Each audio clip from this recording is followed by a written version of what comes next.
This presentation is copyright Neversink Media Group and may not be recorded or otherwise distributed without the express written consent of the owner of the broadcast. The following is a special presentation of WDLC Sports.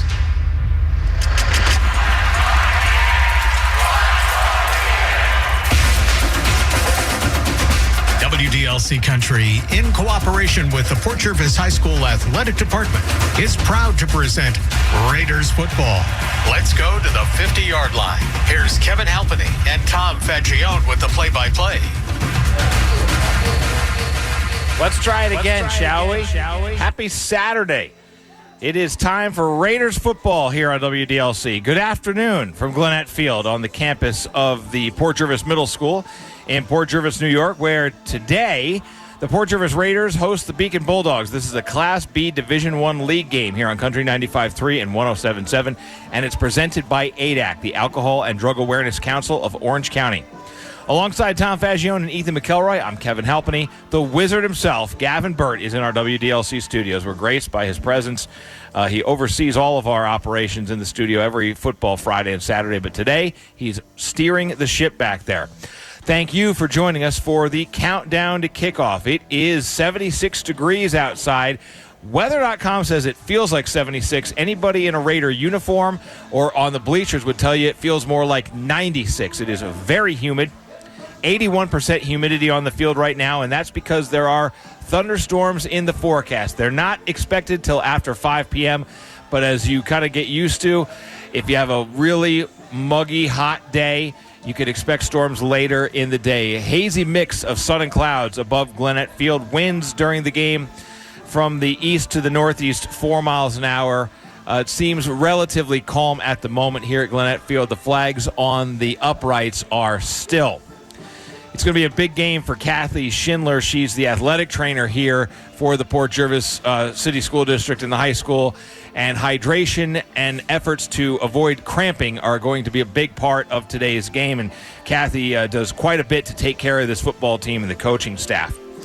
And you are part of radio and high school football history today, Raider fans.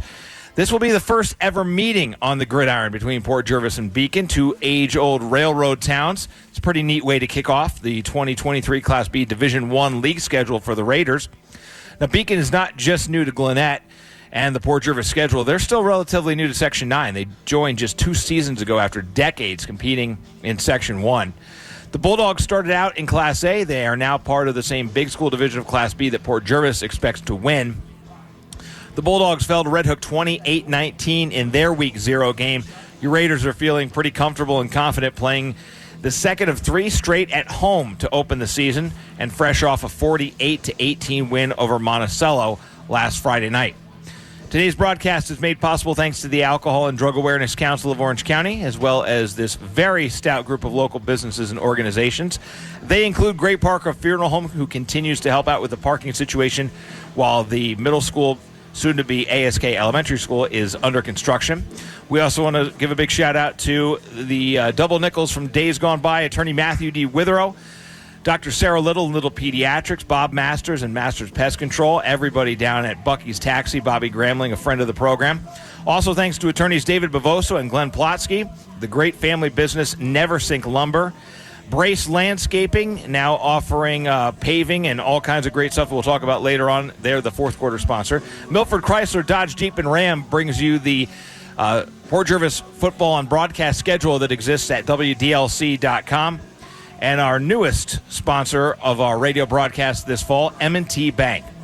We have a 2 o'clock kickoff, so we are 26 minutes away from Port and Beacon getting started. We have plenty to bring you between now and then. We have a couple of interviews that Tom did last week that we didn't get a chance to really get to. Tom had talked to senior captains Jaron Rodriguez and Chris Hicks. We may bring both of those to you here in the pregame. We may bring just one. We'll start with Jaron. But we also got a chance to chat with the new athletic director, J.J. Gass, and the head coach of the Raiders, Damian Stryharski. They had a pretty special experience, a pretty unique experience last night, and they're going to tell us all about it. Up next on the pregame, we will take a look at the Withrow Law out-of-town scoreboard and the Port Jervis Youth Football League report. It's Port Jervis versus Beacon. You're going to hear it all live right here on Country 95.3 and 107.7 WDLC, presented by ADAC. September is National Recovery Month. ADAC's peer engagement specialists are people who have lived experience in recovery. They provide person-centered support to individuals over 18 struggling with substance use. Through lived experience, respect, and mutual understanding, peer engagement specialists help people become and stay engaged in the treatment and recovery process. To reach a peer engagement specialist, please call our Hope line at 1-844-984-HOPE. All services are free and confidential. Neversink Lumber, we're your locally owned. Neversink Lumber, we're your locally owned Benjamin Moore retailer. We're your store for quality with brilliant and durable paints in a variety of sheens and thousands of colors. We're your store for service with one-on-one advice for contractors and homeowners. We're your local experts, and we're here to help with all your painting projects. Benjamin Moore at Neversink Lumber, 95 Jersey Avenue, Port Jervis, or online at neversinklumber.net. After 9 years as an assistant district attorney, Matt Witherow returned to his hometown to serve the community he grew up in. Now located at 150 East Main Street, Matt Witherow is licensed in New York and Pennsylvania to help you navigate legal matters including real estate transactions, personal injury, wills, traffic matters, and foreclosure assistance. Count on the law office of Matthew D. Witherow to guide you like a neighbor would. Call for a free consultation, 856-5900 for the law office of Matthew D. Witherow. Online at port-jervis-law.com. The clock is ticking and the payments are busting. Milford Chrysler Sales is giving you 72 hours to save like never before. During the Payment Busters 72-hour sales event, you can lower your payments, lower your financing, and restart your warranty. Hurry, you've only got 72 hours. Get to Milford Chrysler Sales on Route 6 in Milford because the clock is ticking. Online at milfordchryslersales.com. Limited time offer with approved credit. See dealer for complete details. This is Port Jervis High School football on WDLC Country. Welcome back to the Countdown to Kickoff. Here we are live at Glennet Field on the campus of what used to be the Port Jervis Middle School. The middle schoolers are now sharing the high school and ASK complex. This building will eventually become ASK Elementary School. It's time now to start our Countdown to Kickoff with the Witherow Law out-of-town scoreboard. The weather that postponed this game from Friday to today wreaked havoc on a lot of the schedule. Valley Central and Washingtonville were postponed to today, so was Neversink at Walkill, Marrow at FDR, Pine Bush at Lords. There were some games played last night. Warwick shut out Kingston at home 20-0. Warwick is now 2-0 on the season. Chester played their first game at home against Liberty, had no problem with the Indians 27-6. The Hamiltonians cruise. Spack and Kill's return to 11-man football continues to go well. They went to Dover and defeated Dover 34-8 on the road for their first win of the year.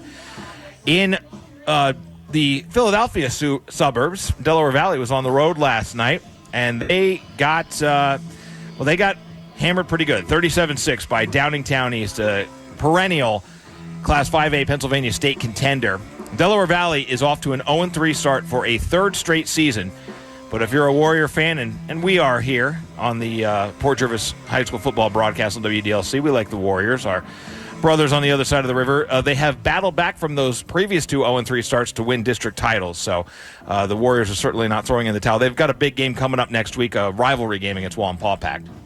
On today's schedule, our brothers in broadcasting, DJ McPherson and Sweet Lou Massey, are on our sister station, Wall Radio, for Middletown home against Goshen. First game of the season for Middletown. Goshen, they had a week 0 game that they lost, so this is their second game. Middletown, we hear from Brian Rollman, is up 20-0 after one quarter of play at Fowler Field. I'm sure DJ and Lou are enjoying that. Also, 1 o'clock kickoff, so these games are all 40 minutes old. Cornwall at Monticello, New Paltz at Saugerties, O'Neill at Red Hook, Highland at Burke Catholic, and Newburgh at home to take on Section 4's Corning Painted Post. 5 o'clock start for Pine Bush at Lords this afternoon. Army is up on Delaware State 22-0 at the moment. And my keen interest is on the Nebraska Cornhuskers, who have a very high-profile matchup against the Colorado Buffaloes, the previously unranked Buffaloes, who are now ranked 22nd after a shocking win over TCU last week. Primetime, Deion Sanders has everybody excited about the Buffaloes, everybody except for me. especially this week. And Nebraska doesn't have a point. They're down 10-0 to Colorado at the moment. The JV Raiders defeated Beacon this morning 22-8. There are a bunch of Port Jervis Little League fall ball games going on today. At 1 o'clock on Bell Field, Majors Baseball was in action. On Memorial Field, Major Softball was in action. Minor Softball, there are 2 teams in the Little League fall ball season. PJ Black home at 3:30, and PJ Red, they were scheduled to be on the road. That game may have been postponed. The 50-70 intermediate baseball game was postponed today. Seniors baseball, senior softball scheduled to be in action as well. And we're hoping over the course of this season we'll be able to get some updates. I have some ideas. I have a connection with the guy who used to run ASK today. You might know his name, Noah Halpenny. I'm going to try to get his staff to help us out with the PJ fall ball updates. Let's talk a little bit about the Port Jervis Youth Football League. Every week before we get Raider varsity action on the air, we talk about the future Raiders. And we got this report from PJYFL President Phyllis DeGroat. Last Sunday was opening day for the little guys. It started with the Mighty Mites, Braden Clemens and Mikey McElroy. Both had touchdowns. The boys moved the ball well all game for a touchdown in both halves. Jackson DiPolito was a menace on the D-line. He made multiple tackles in the backfield. All around, the kids played great for being 70% first-year players in the PJYFL Mighty Mite division. They were playing Goshen last Sunday, I should say. D1 on offense, Rayvon Slockbauer played well at quarterback all game, scored the team's only touchdown on a quarterback keeper around the end. Andrew Harris fought hard and was the team's workhorse for the day. He had multiple big runs for positive yardage. Natalie Ford and Chase Dunning did a great job blocking up front. On defense, Liam Gardner and Achilles Pacheco made some outstanding tackles. Overall, the team fought hard, but they did fall to Goshen in the season opener. D2, Port Jervis doubled up Goshen 12-6, touchdowns by Xavier Cawthon and Gabe Natale. Several great defensive plays by Cawthon, Natale, Bryson Beauchene, and a fumble recovery by Zach Lynch. Next Sunday, and by next Sunday we mean tomorrow, all 3 PJYFL teams are in Middletown. It's the Mighty Mites at 11:30, D1 at 1, and D2 at 3 p.m. That's at Middletown at Wolf Slayer Field, at the new Middletown Youth Football facility. All right, so we are 17 minutes away from Port and Beacon varsity football here at Gwinnett Field, and before we get to kickoff, we have a conversation with Jaron Rodriguez that Tommy had. That's coming your way next here on the Countdown to Kickoff. You're listening to live coverage of Port Jervis High School football on Country 95.3 and 107.7, presented by the Alcohol and Drug Awareness Council of Orange County. Look on the streets in your neighborhood. Everybody's driving their super vehicle. It's the Milford Chrysler Sales pre-owned super sales event. Superhuman savings. Our very best deals at our lowest finance rates. Get up to 140% of book value for your trade. And we crush bad credit. We'll work to get you approved. Hurry to Milford Chrysler Sales today on Route 6 in Milford during the pre-owned super sales event. Oh, and please drive. Don't fly. Black book value minus 20 cents per mile. Only condition with approved credit. Offer ends August 31st. See for details. We're going back to the field for more Port Jervis football, only on WDLC Country. Joining us is senior, that's right, I said it, senior, and one of the captains of the Port Jervis Raiders, Jaron Rodriguez. Jaron, let's talk a little bit about the road to get to where you are today. I mean, you've been playing this game a long time. Yeah, I'm playing ever since I was little, growing up, watching all my siblings play. It's good to be here. Talk about last season, some of the heartbreak at the end of the season. How did that motivate you during the offseason? During the offseason, I just watch film every day, just thinking about how we lost in that same game 2 years in a row. This year's going to be different. I can feel it. And what's going to be so different about this year? This year, all the guys, we have a small team, but they're all dedicated. Like, I feel like this is a year where everybody wants it. Nobody wants to have an off day or anything. We all want it. So I just think that the teamwork is going to be phenomenal this year. You know, a lot of the players have mentioned that it's a small team roster-wise. Some teams would look at that and say, oh, my God, that's a detriment. It's hard. How are you going to be successful with such few numbers? Other players and teams will look at that and say, you know what? It doesn't matter. As long as we have a small, cohesive unit. How do you feel going into the season with the number of players we have? I think it doesn't matter. Like, the 11 guys that are going to be out there, I feel like that's like 20 of any other team's people. Like, our guys are just so much better this year. Like, we just want to fight until the very end. Like, small numbers don't mean anything to me. Now, talk about small. You're what, 5'8", 150 pounds maybe? Am I being a little generous? Yeah, I'm about 5'8", 150, yeah. But you know what? When you're on the field, you make a scene for yourself. Fans listening right now want to know, where are we going to see you on both sides of the ball? Yeah, I'm playing the wide receiver on the offense and, of course, the corner on defense. Now, which one of those, if you had to pick, would you rather play? Corner all day. I love defense. And what is it about playing cornerback on the defense that you like so much? Defense is just a game changer. Like, when you get an interception, the whole crowd just goes nuts, and from there, the game is just different. Like, I just love that feeling of being the game changer. All right, expectations going into the season. What are your views of our team's expectations for this year? All the way, to be honest. The past few years, we wanted to go to the promised land, to the dome. And I think this year we can actually do it. Well, I got to tell you one thing. We have a great bunch of seniors, and we have a whole bunch of juniors and sophomores, maybe a freshman in there as well. You know what it's like to be at all those levels and playing here. How much different is it this year, as you being a senior, than the years prior? This year, I feel like I'm one of the guys that they look up to, so I have a more important role than just playing the game. I feel more of like a mentor this year to like inspire the other guys to be great. Like, some of the guys ask me for tips on corner, wide receiver, and I just love that. Like, not just being a player, but being a role model to all these guys. Well, being a role model is something that we're going to see from you this year. The last question we always ask our seniors, especially the captains, this is it, your senior year, you're going to be wearing the red and black. What does that mean to you? That means everything to me, man. My whole life, all I've known is Port Jervis football. Like I said, I have 4 brothers. All of them played football for their entire lives. It means the world to me, and just knowing that my town is behind me, got my back. I love being a Raider. Oh, you said it best. Thanks so much. Go out there and get it. Thank you, Kevin, for that hilarious return. Yeah, too hot for a hat. To our live coverage of Port Jervis High School football. Perfect timing to assume that the interview is still playing and take your hat off and have a little side conversation with your broadcast partners.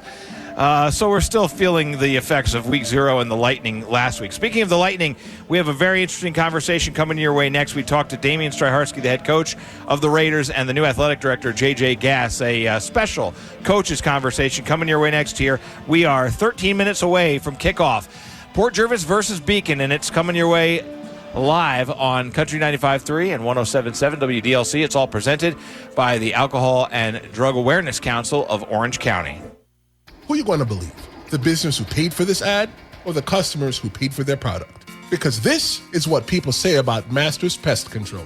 I am so pleased with the service and support from Masters Pest Control. While it's too soon for my issue to be completely resolved, it has improved tremendously since they started servicing my property. I can't say enough good things about the staff and will definitely be recommending them to anyone who will listen. Call Masters Pest Control today to receive quality service. At M&T Bank, we believe in the power of together. Together, we can move communities forward while giving back. Together, we can support the small businesses that are dreaming big. Together, we can help families spend more time on what matters most.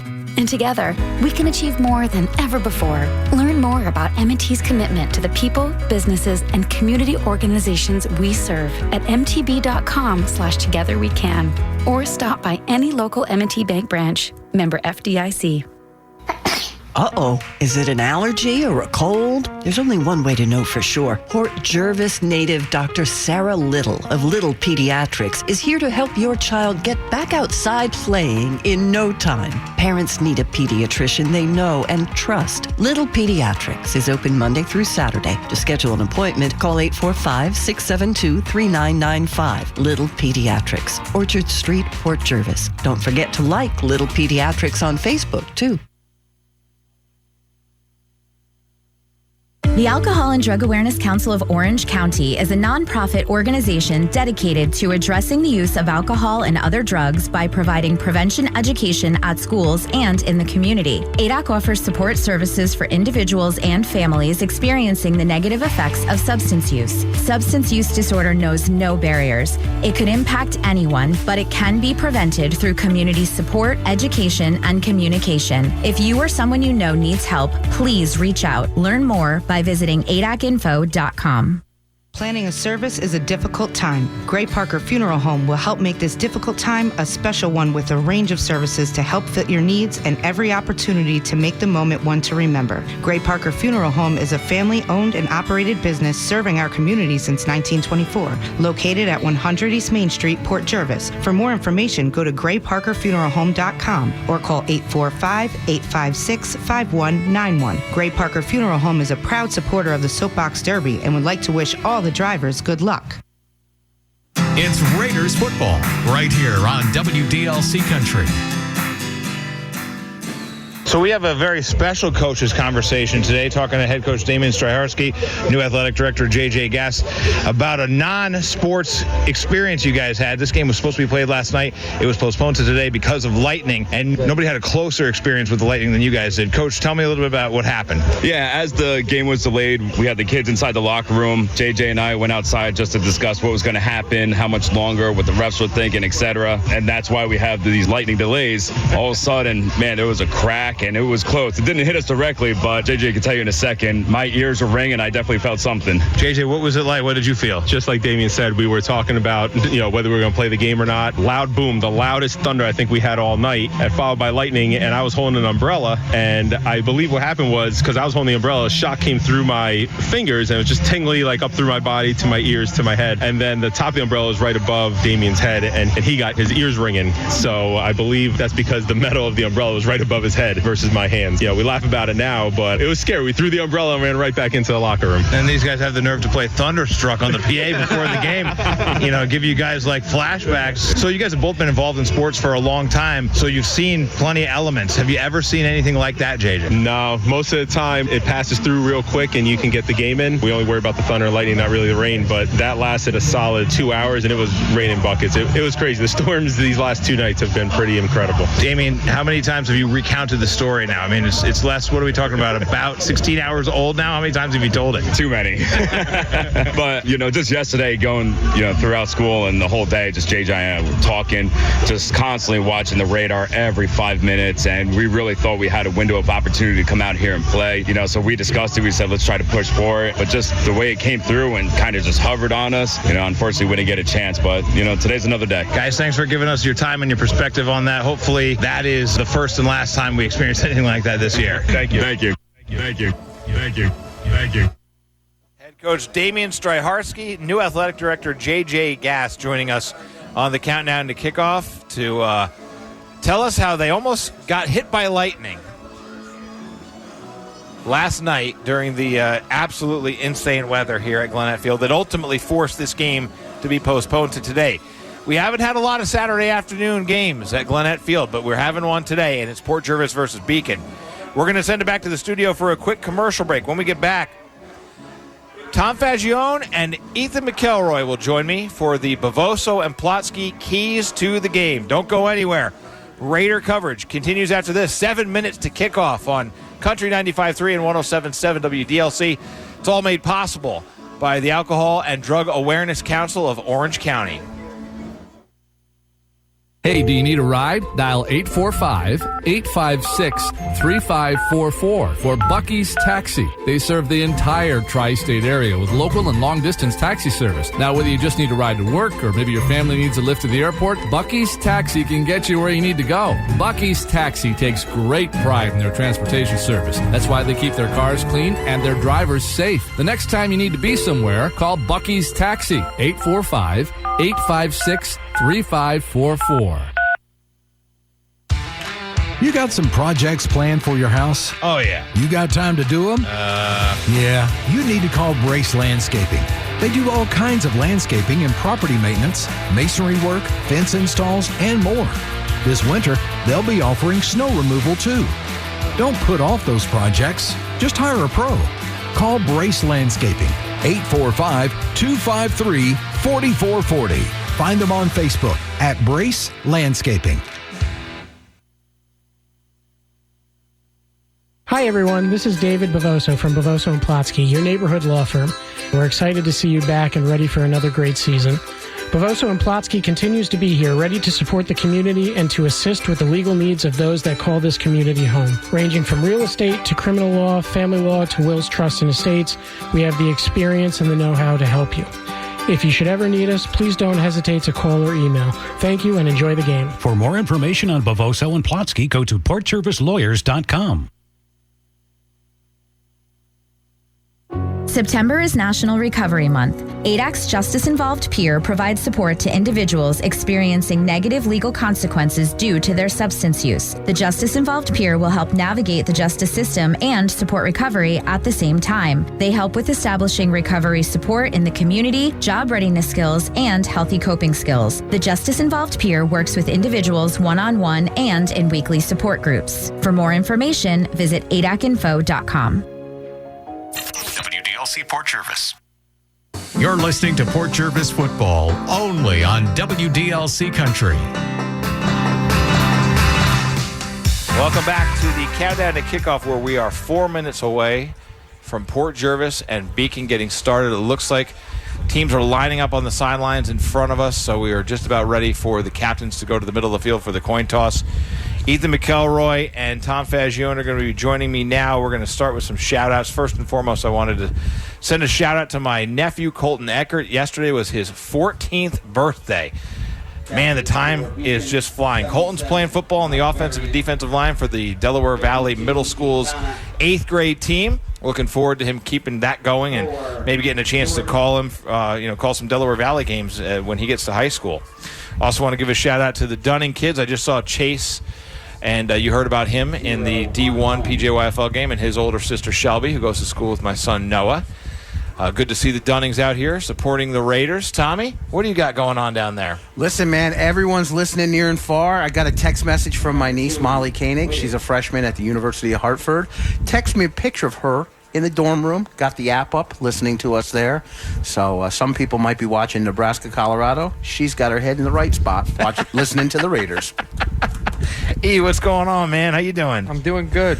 Just going to give a quick shout-out to my mom and Mike listening at home. Really appreciate you guys. Shout out to Dad and Uncle listening back at the fire. I know they're at the fire right now. Really? Yeah, I bet they are. It's like 1,000,000 degrees outside, and they got a fire going? Burn off that humidity, right? And any way to get a couple beers in. My dad will be there. It's a dry heat above the fire pit. I want to also mention, before we're talking about one of our sponsors, Brace Landscaping, they're also doing, I said paving. They don't do paving. They do paver, patio, sidewalks, all that kind of cool stuff. Big shout out to Jamie Brace and Jesse supporting Port football here on WDLC. So the coin toss is over, so that means it's time for the national anthem here at Glenette Field. I think we're going to keep it here. Let's see what happens here with the playing of the Star Spangled Banner here at Glenette today. Now, if we could all rise, if able, remove our hats, look toward the concession stand for the playing of our national anthem by the ASK Songsters.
ASK Songswords.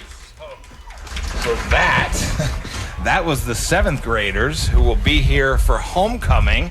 And we mentioned Shelby Dunning before. She's part of that group. My son Noah Halpenny, Justin Jones, Gemma DiGiantomaso, Reed O'Day. I know I'm forgetting somebody. I'm going to have to get the whole roster because off the top of my head, I'm not remembering all of them. But they're going to be here for the homecoming game to do that, their version of the Star Spangled Banner live. That was for the first day back for the teachers on Tuesday following Labor Day. They performed for the teachers. I think maybe Jackson Mills. Oh, Avery Spears is in that group as well. I know I'm leaving somebody out. It's making me crazy. Ella Sandberg is in that group as well. So very cool. 7th graders, all of them at the Port Jervis Middle School this year. And throw in the military helicopter flyover. Bro, with the timing of that, are you kidding me? All right, time now for the Bavoso and Plotsky keys to the game. Ethan and Tom, take it away. I'm going to start with number 1. Game last night was canceled, postponed till today. Emotion's got to be key for Port. They were amped up, ready to go last night. They need to make sure they have that spark, that charge alive. Yeah, Tommy, I mean, that was one of mine too. Port definitely needs to come out today playing the same way they did last week on defense. If they come out playing the same way they did last week on defense, there's no doubt in my mind that the score is going to be the exact same. Offense needs to play smash mouth football. They have to beat the man up front. If they're not beating the man up front, they're going to get their quarterback and running backs killed. And the last key, I'm going to add a 4th key. Most important person today might be the trainer. All right, opening kick. The Raiders are kicking right to left. Derek Young sends it away, and it will be fielded by Gio Boley at about the 23-yard line. He's going to be forced out of bounds on the near side by Jaron Rodriguez. And the Beacon Bulldogs, the visitors from Dutchess County, will start with the football first. Beacon, road white jerseys, numerals in navy, outlined in gold. Navy pants. Their helmets are a matte finish navy with gold numbers on both sides of the helmet. Port, of course, in the home black jerseys, black pants. Numerals are in red, outlined in white. They are accented on the shoulders with the white stripes, red on both sides. Matte finish helmet with the PJ interlocking on both sides. White stripe down the middle, red on each side of that stripe. And here we go. 1st and 10 Beacon from their own 32-yard line. The Bulldogs get going in quarter number 1. Our first quarter is presented by Masters Pest Control. First snap will be taken out of the shotgun. Left to right go the Bulldogs, and Port Jervis jumps across the line of scrimmage on first down. Last week, I should say, Port Jervis was assessed over 150 yards in penalties. That's a penalty there, just exuberance and excitement. Hard cadence there from Beacon, free 5 yards for the Bulldogs. So it'll be 1st and 5, taking the snaps out of the shotgun. Josiah Whitted, a junior for the Bulldogs. He's going to throw it to the flat and well past the intended target on the far side of the field. And Johnny Fuller in coverage was so focused on the contact that he didn't see the ball whiz by him. Mercer Jordan was the intended target.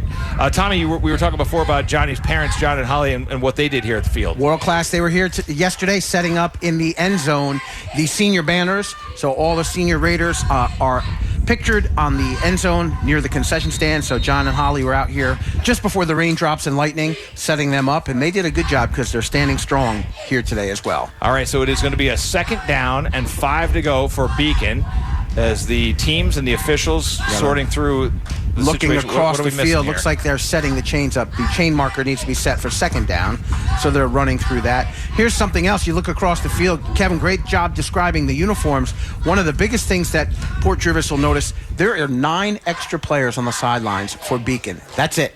It's a shorter roster than Port Jervis. They had 23 on the roster we got, so obviously they don't have all 23 here, Tommy. We saw that Michael Varian is not eligible to play today. He's on crutches. Tristan Short probably won't play today. He's a senior. He just became eligible. Withrow Law out-of-town scoreboard update from our own Sweet Lou Massey. 34-0, Middies leading Goshen. It is not a contest at Fowler Field at the moment. We are scoreless here, opening possession of this game between Port and Beacon. The Bulldogs have the football working left to right, and they'll snap between the hash marks at their own 36-yard line. It's a 2nd and 5 coming following the incompletion. And rolling to his left and in trouble. The quarterback is going to be sacked. Whitted is ripped to the ground. The ball's loose late. I thought the ball came out right away. Boy, Fox on the sack. Sack made by Dylan Fox for the Raiders, and Whitted made it back almost to the line of scrimmage. Actually, they're going to give him a couple yards on that, or perhaps, loss of 1, but a sack by Dylan Fox for the Raiders. Good surge from the outside. All right, so it'll be third down. Will they lose a yard, Tommy, to the 35? -1. That's a -1. That's perfect for Colton's birthday weekend here. Colton made -1 immortal at Lake George a few years ago. Here's a short pass. It's nearly intercepted in and out of the hands of Elijah Campbell. Almost intercepted. And it'll be fourth down here for Beacon. Well, Beacon comes in definitely outmatched and undermanned. And this first series for Beacon, the best they can come out with is 5 yards. And that was the 5-yard penalty from Port Jervis's defense. So fourth down now for Beacon at their own 35. And they're going to set up for a punt. And for Port Jervis, looks like Theodore, who suffered a lower leg injury last week, has bounced back all week. He's setting up at his own 30, ready to make the return. Beacon will kick it away left to right. The punter is set up just in front of his own 20-yard line. They'll kick it away from the 26, a low line drive kick that'll get all the way to Theodore back at the 30-yard line. That took a nice Beacon roll. It'll be down at the 31 of Port Jervis. So the Raiders will come out on offense for the first time today. 1st and 10 from their own 31-yard line, working right to left. Well, both teams started off. Beacon started 1st and 10 at their own 31. The Raiders will get the same here. Well, something on the field to note, Kevin, the yard marker, the one that they move to the ball, is stuck in the 4th position, so they're going to turn it sideways. So we're going to have to make sure we keep an eye on the yard marker up here. It's 1st and 10 for the Raiders, even though it might say 4th down there on the sidelines. Port will snap it from the between the hash marks at their own 31. They go right to left, and Logan Morris will work out of the shotgun. Single back set, 4 receivers in the formation, and now Theodore goes in motion. He'll take a swing pass to the near side. He's across 30, 35, cuts upfield to the 40, and he's twisted and thrown out of bounds by Rayon Wanji. And it'll be a second down coming up for Port Jervis. What a difference 12, 18 hours makes here in Port Jervis. Doom and gloom, thunder and lightning last night. A little bit of blue skies here. I mean, it's hot and humid, but definitely a great vision of afternoon football at Gwinnett Field. The ball spotted just shy of the 40-yard line, so it's second and a short 2 for Port Jervis. They work right to left, 10.5 to go here. First quarter, no score. Now Morris is flanked by a back on each side. He'll give it on the ground. Straight up the gut. That goes for Ivan Figueroa, and he'll get the first down to the Port 44-yard line. Talking to Coach just last night and again this morning, double fours looks like he's going to get a chance to carry the ball a little bit here, especially here in the first half. They want to give Figueroa a chance to prove that not only is his knee strong, but he is a strong running back. 5 yards for Figueroa, 1st and 10 Raiders, and they'll snap it from the near side hash mark at their own 44-yard line. 10-14 to go, no score. Morris out of the shotgun, offset I formation, Theodore in motion. Theodore gets it on a sweep. He goes, skips a tackle, still running to the far side of the field. He's across midfield, 45-40. Anthony Theodore still on his feet to the 35-yard line, and finally an ankle tackle on the far side of the field by Mason Supple stops him. We talk about it every week. He is so tough to tackle, Anthony Theodore. Yeah, Anthony's one of those kids, like I said last week, you have to wrap up when you try to tackle him. You're not going to be able to pull him down. Even though he looks small, you are not going to be able to push him down like it's a normal, like a regular person. Like this kid knows how to run. 22-yard pickup for Theodore. Port working quickly with some tempo. Morris to throw. It's quickly to Figueroa. Figueroa is met immediately, and it takes 3 Bulldogs to bring him down. Jordan, Mace Morrow, and I believe Mason Supple were in on the hit. No, I'm sorry. That was Owen Lynch in on the hit for Beacon. How about that catch by Figueroa behind him? Yeah, right? I mean, that was a great catch, especially for a guy who plays mostly defense, you know? And he ends up losing a yard for all that effort. 2nd and 11 Port from the Beacon 35-yard line. Approaching 9 minutes to play in the Masters Pest Control. No score between the Port Jervis Raiders and the visiting Beacon Bulldogs. Shout out to Ray Torres, who's checking in. Ray's son George is doing something pretty cool. I'm going to try to find out the information. I know what he's doing cool. He's wearing a Met t-shirt here at the game today. Is he? I saw him down on the field, or near the field. He's raising money or collecting donations, I think, for the Humane Society, but I'll get the exact details. Here's a very quick pass to Johnny Fuller on the near side. He's loose 25 to the 20-yard line and hit out of bounds at about the 17 of Beacon. It's Owen Lynch who knocks Johnny Fuller out of bounds, and it's a first down for the Raiders. Boy, one thing we got to talk about, nice pass protection early on for the Raider offensive line, giving Morris that chance to look outside. Fuller, you give that kid the ball, he's got the Jets. A 16-yard pickup for the Raiders. You talked about that a lot last week, the pass protection that the offensive line has provided. Figueroa in the backfield. It's going to be another quick pass. This is Theodore on the far side of the field. He skips a tackle. He's inside the 10. Theodore to the pylon. He leaps. Is he in? We're waiting for the officials to signal. They say he's short. Looks like he's out at the 1. Oh, my goodness. Boy, he went vertical to try to get that pylon. Yeah, that was a great dive. It was a great effort on the play. Didn't he get shortchanged last week, too? With the big return, they had him out at the 1. Oh, yeah, Tommy, lateral there? That was a pitch, yeah. I'm going to give him on the pitch. We'll have to go to the tape, but officially in my book, I got him at a pitch. 18-yard pickup for Theodore. 1st and goal to go for the Raiders, a yard outside of the end zone. And they'll give it to Theodore again. Check that as Ryan Ross. And Ross will rumble into the end zone from a yard out. I assumed it was Theodore because I thought they would do what they did last week, Tommy, and give him another crack at the end zone. It's Ryan Ross who scores from a yard out. Port with 8:21 to go first quarter. They're on the board first up 6-0 with the extra point pending. Alexa Bennett setting up for the Raiders to kick the point after try. Raiders up 6-0, looking strong on that drive. Diversification, some runs, some passes, and solid blocking on both offensive runs and offensive pass plays results in the touchdown for the Raiders. Bennett will kick out of the hold of Anthony Theodore, and this one is blocked. So it's no good. And the score will hold at 6-0. 8:21 to go in the first quarter. We're back in 30 seconds with more Raider football here on WDLC. It's all presented by the Alcohol and Drug Awareness Council of Orange County. Who you going to believe? The business who paid for this ad or the customers who paid for their product? Because this is what people say about Masters Pest Control. We've been using Masters Pest Control for many years now, and we've always been very happy with the service. The techs are great, and since we normally have the same person come out each time, it's like seeing an old friend when they show up. We always recommend Masters to anybody we hear is having any sort of pest problem. Call Masters Pest Control today to receive quality service. Let's get back to Port Jervis football right here on WDLC Country. All right, 6-0 Port Jervis leading the visiting Beacon Bulldogs. A drive that took 2 minutes and 32 seconds in time of possession. Raiders go 69 yards on 7 plays, a 1-yard touchdown run by Ryan Ross, the senior captain. And the extra point was blocked, so it's 6-0 Port. That is your Bucky's Taxi drive summary for the first scoring drive for Port Jervis here this afternoon. And now Derek Young will have it set up to kick right to left again, and this time with the advantage, 6-0 Port. Young's right hand comes down, he approaches the ball, sends it away. Again, he kicks it to the near side of the field. Again, it'll be picked up by Gio Boley. He gets a block, gets to the 30-yard line, and he's going to be stopped right there. Right side. So the Bulldogs back on the field with their offense. 8:12 to go here. First quarter, Port 6, Beacon nothing. The ball is right on the 30-yard line stripe. Boy, Young, not a big kid, but soccer player, puts that ball exactly where he wants to, kicks it towards the sideline, but not out of bounds to avoid the penalty. And for Beacon, the freshman, Gio on the return. Bowley got himself to the 30. Port's defense out for their second series. First series, other than the offsides on play 1, they purely dominated Beacon's offense, gave them no chance to get anything going. Bulldogs work left to right again. They hand the ball off straight up the gut. Couple yards on the carry for the Bulldogs off left tackle. And out of the bottom of the pile comes Owen Lynch, a senior who got the carry. Wears 0. They'll put the ball at the Beacon 33, a pickup of 3 for Lynch, and a 2nd and 7 facing the Beacon Bulldogs. 7:50 to go on a running clock here in the first quarter.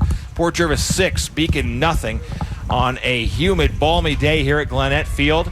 Thunderstorms in the forecast after 5 p.m. today, so plenty of time to get this game in and not think you have anything close to the monsoon that showed up here at Glenette last night. Bobbled snap, quarterback on the run, and he's sacked well behind the line of scrimmage. Whitted, the junior, thrown to the turf for a big loss. The Raider defense. Fuller and Fox on that play. How about that? Well, that's a huge loss. And bring up a 3rd down and a bunch for Beacon. Beacon, like we said in the pregame, comes here very short-staffed. They got 20 players in uniform today, and they're going to be tested to the limits. Not only that, you think about the heat and the humidity, that's going to wear down them linemen. Those guys are going both ways. 3rd down and 13 for Beacon. They're moved back to their own 27-yard line. Loss of 5 on that play. 6:50 to go, first quarter. They're going to throw over the middle, flag down. It's a completed pass to Kevin Ricketts, but they got the illegal shift, I believe. Yep. And so they'll have to be moved 5 yards further back. Oh, and the coaching staff for Beacon so upset because there was a ray of hope for them there. Yes, you're absolutely right. As Ricketts broke free, but the Port defense heard the second and third whistle, and so they called off the Bulls there. So it'll be 5 yards against. Yep, they're going to march. Wow. 5 yards marked off. That's weird. The get back coach being told from Port Jervis, get back. So it'll be a 3rd and 18 for Beacon now from their own 22-yard line. 6-0 Port Jervis, 6:39 to go on a moving clock in the first quarter.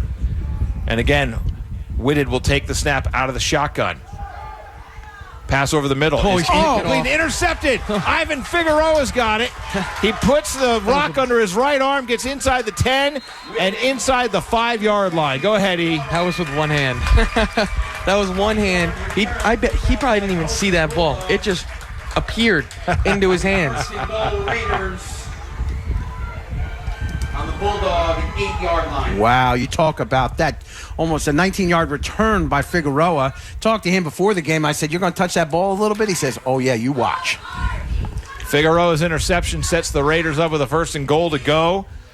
With 6:22 to go in the Masters Pest Control first quarter at the Beacon 7-yard line. Morris out of the shotgun. Figueroa to his right in the backfield. Ryan Ross in front of them. 2 receivers to the far side, 1 to the near. Figueroa the carry. Right up the gut goes Ivan. He dives across the goal line for a Port Jervis touchdown. 7-yard carry for Ivan Figueroa, and it's 12-0 Port Jervis with 6:17 to go in the first quarter. You knew that was going to happen, right? Come on now. Big interception by 44. Got to give him the juice. Takes it in from 7 yards. And E, that hole was enormous. Yeah, you could drive a Mack truck through that. Oh, my gosh. And on to try the extra point again, Alexa Bennett. The hold. The kick is blocked again. They're not, their offensive line has been so good in pass protection and on offense, but they are getting just blown through on these PATs. The extra point's no good. 6:17 to play here in the Masters Pest Control first quarter. 12-0 Port. We're back in 30 seconds with more Raider football on WDLC presented by ADAC. After 9 years as an assistant district attorney, Matt Witherow returned to his hometown to serve the community he grew up in. Now located at 150 East Main Street, Matt Witherow is licensed in New York and Pennsylvania to help you navigate legal matters including real estate transactions, personal injury, wills, traffic matters, and foreclosure assistance. Count on the law office of Matthew D. Witherow to guide you like a neighbor would. Call for a free consultation, 856-5900 for the law office of Matthew D. Witherow. Online at port-jervis-law.com. Yard by yard, Raiders football is live on WDLC Country.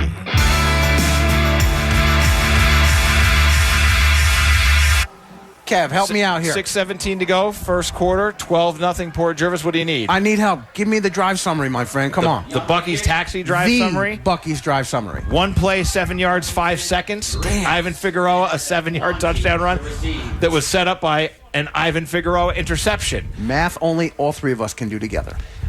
Derek Young kicks it away right down the middle of the field. It'll be fielded at about the 16-yard line across the 20, 25, 30. And at the 33-yard line, the return man for Beacon gets upended. That's Samuel Hutchinson, a junior for Beacon. And the Bulldogs will set up for their third offensive possession inside. This time, I think this will be inside. Oh, they're at their own 33. I think they've started every drive around this area of the field. We got him at the 31 on drive 1, the 30 on drive 2, and the 33 here on drive 3. So that's progress. I want to give a shout out to my daughter, Natalie Halpenny, who's listening. I'm assuming she's out in the car, out and about around town, picking up groceries, doing all that kind of good stuff, getting ready for her cheer party tonight. And my son, Noah Halpenny, who is, I'm pretty sure, at home. He was supposed to have his first baseball game of the fall today, but it got postponed because of field conditions. Field conditions here at Gwinnett are pristine, but it's really hot out there. Talk about the field conditions. Hats off to the grounds crew here, Kev. Oh, my goodness. It's incredible what this field looks like this year, and then it's going to get torn up and replaced with turf Well, next year. speaking of almost being torn up, I mean, last night we were here during the torrential downpours, thunder and lightning, and you come here today and this field looks awesome. Spectacular. No mud puddles, no nothing. Nice, fresh green grass there. Yeah, in great condition. 2nd and 5 for Beacon from their own 38-yard line. They'll keep it on the ground. Left tackle. They give it to Lynch, I think. Yeah, that's Lynch He's again. close to a first down. He just puts the shoulder down. That's going to be the success for Beacon today is Lynch at the dive. Yeah, it is a first down. Beacon, that is their first down achieved by the offense today. They move it to their 44-yard line, a gain of 6. First down, Beacon. Beacon's going to have a tough time, and they've had so far today throwing the ball. So they're going to use Lynch in the backfield to try to give them short spurts up the middle. 5:07 to go and counting here in the Masters Pest Control first quarter. It is 12-0. Port Jervis in front. Here's a pass play over the middle, incomplete. I think it was tipped, Kev. Was it tipped? At the line, it was intended for Gio Bowley, the freshman, but it was incomplete, and there you go. Figueroa got a hand on it. Well, he's been everywhere here today. Ball will be marked at the 44. Hey, that's ironic, 44. Ivan's number. That interception just a series before. Just great interception and nice return. 20-yard return sets up Ivan Figueroa with the 7-yard touchdown run. Port Jervis ahead 12-0 here. And Kev, this is a big game for Port because this is Class B. This is in division. This is in conference. This is important. It's a league game. League, baby. League. Handoff to Lynch again. Doesn't get much. Gets it to the 45, so it's a positive gain on the play, but it's not much. 3rd and 7. Healthy spot there. Well, really give him the spot. 46. Give him 2 on the carry. Sorry, Brian. 3rd and 8. Oh, listen, he was cramping earlier today with the heat and humidity. It did not escape us in the press Well, the box. lightning zapped the PA system last night. It's been a tough 48 hours for our public address announcer today. Here's a handoff. Oh boy, flag on the play. It's Ryan Wanji on the carry, and he's brought out at the near side. He loses his helmet out of bounds on the near side of the field. There's a flag, as Tommy mentioned. He gets a hand from the Wanji cheerleaders. Smoked out of bounds. Oh, big yeah, hits. that was close to a little And sadly, the penalty's going against Beacon. Looks like they're going to set the flags at about the 45-yard line. They're going to move Beacon back, so what would have been a positive play for the Raiders coming up a little lame. Looks like Richard Olena, 13. Nope, I guess he just lost Richard Olena? Yeah. Olena, I think he lost his shoe. My bad. We got a hold against Beacon, so they're going to redo the down. It'll be a spot foul, -10 on the play. Flag is sitting at about the 43. All things considered, it should be 3rd down for Beacon, and it should be at their own 43-yard line. But I guess they're going to put it at the 36, my friends. Okay. So a pickup of 0 on the play, -10 on the hold. 3rd down Beacon at their own 36-yard line. 3rd and 18 to be exact. Clock starts winding. 4 minutes left in the Masters Pest Control first quarter. 12-0 Port. Here's a deep pass down the far sideline. It's going to be incomplete as the receiver, the intended target, Kevin Ricketts, and the defensive back, Cameron Barber, got tangled up. No flag on the play. Incidental contact. There was no interference. Barber bit on the inside move, and he ran right into. Yeah, he ran right into him. Yeah, so it'll be 4th down. So for Beacon, couple positive plays there, but that hold penalty really did them in. Followed up with the incomplete. 4th down for Beacon. Port Jervis is Theodore. Guess where he is again? Back at that 30-yard line, set for. Well, the first punt didn't return. This time maybe he'll cheat up a little bit and try to get under the ball. Junior Mercer Jordan set to kick it away for the Bulldogs. And there is a whistle that stops play. It looks like we have a timeout on the field. We'll take one with them. 3:54 to play, just inside of 4 minutes in the Masters Pest Control first quarter. 12-0, Port in front of Beacon. We're back at 30 seconds with more Raider football here on WDLC, presented by the Alcohol and Drug Awareness Council of Orange County. September is National Recovery Month. ADAC's Family Support Navigation Program is here to help the family and loved ones of those who are experiencing substance use issues. The Family Support Navigator provides one-on-one education and support to family members and facilitates a weekly virtual Circle of Hope support group. To reach a Family Support Navigator, please call our Hope line at 1-844-984-HOPE. All services are free and confidential. This is Port Jervis High School football on WDLC Country. 3:54 to play, first quarter, 12-0 Port Jervis. Beacon has the ball, but they have a fourth down facing their offense, so they are set up to punt it away. Anthony Theodore, the junior for the Raiders, is back to receive. Witherell Law out-of-town scoreboard update.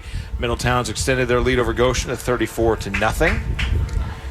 See if we can get some other scores from the other Section 9 games on the schedule today. Big win this morning for the Port JV on the road at Beacon. High snap over the head of Mercer. He's in trouble. He tries to kick it away. Ball's loose. Beacon recovers it at their own 27-yard line, and the Raiders will have pristine field position with 3:47 to go in the first quarter.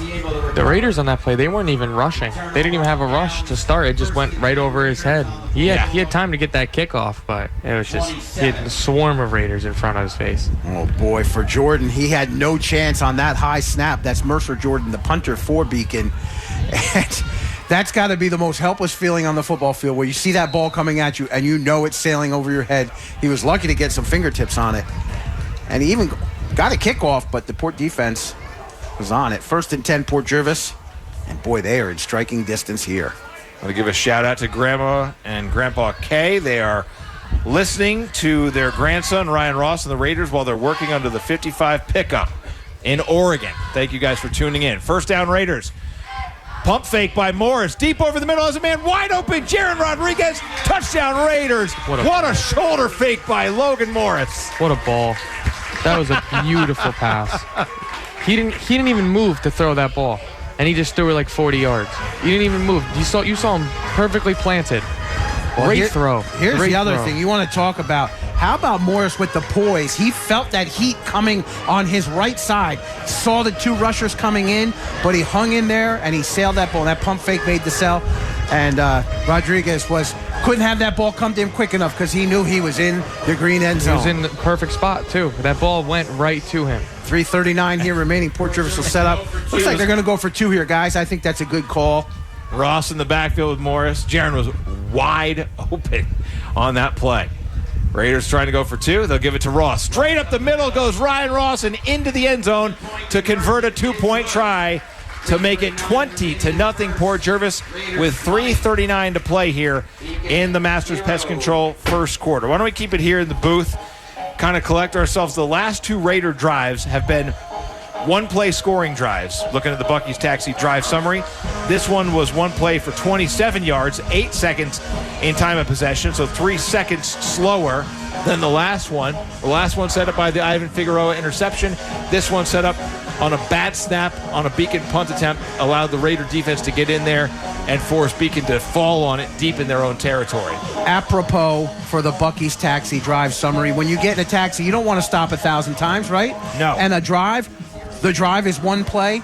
2 series in a row, one play. You're not going to get any better than that. So great offense, all predicated on strong defense by the Raiders and great special teams. But that pump fake from Logan Morris was just spectacular.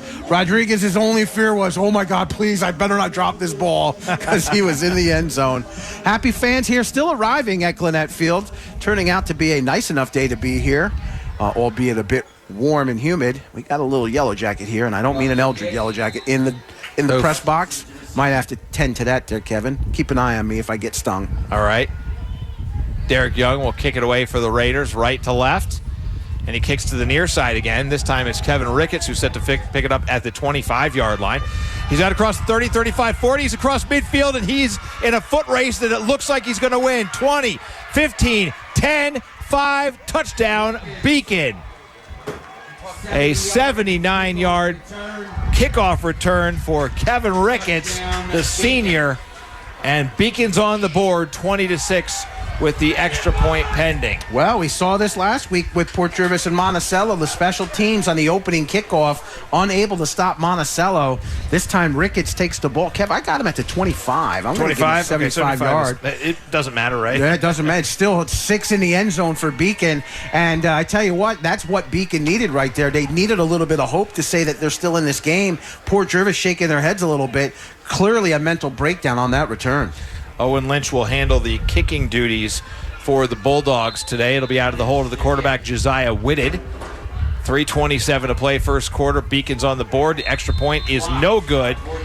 Another extra point blocked, and we will send it back to the studio with the Raiders seeing their 20-point lead trimmed to 14. 20-6 Raiders. We're back in 30 seconds with more Port Jervis football live on WDLC, presented by ADAC. Hey, do you need a ride? Dial 845-856-3544 for Bucky's Taxi. They serve the entire tri-state area with local and long-distance taxi service. Now, whether you just need a ride to work or maybe your family needs a lift to the airport, Bucky's Taxi can get you where you need to go. Bucky's Taxi takes great pride in their transportation service. That's why they keep their cars clean and their drivers safe. The next time you need to be somewhere, call Bucky's Taxi, 845-856-3544. We're going back to the field for more Port Jervis football, only on WDLC Country.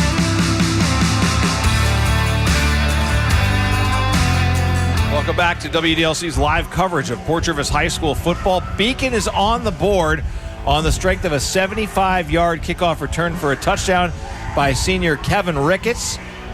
Extra point was blocked. Every kick extra point try, traditional PAT, has been blocked today by both teams. Port's 2-point try is the only extra points that have been converted. But these one-play touchdowns have been the flavor of the day here at Gwinnett Field. Quick service on the Bucky's Taxi drive summaries today. Owen Lynch will kick it away for the Bulldogs. Both teams, by the way, just assessing their PAT tries. Slow delivery, slow snap, and slow kicks have resulted in the defensive blocks on the PATs. Something we'll have to see. Maybe it's just hot out there. Yeah, deep start for Lynch on the kick. There it is. It's a deep end-over-end kick.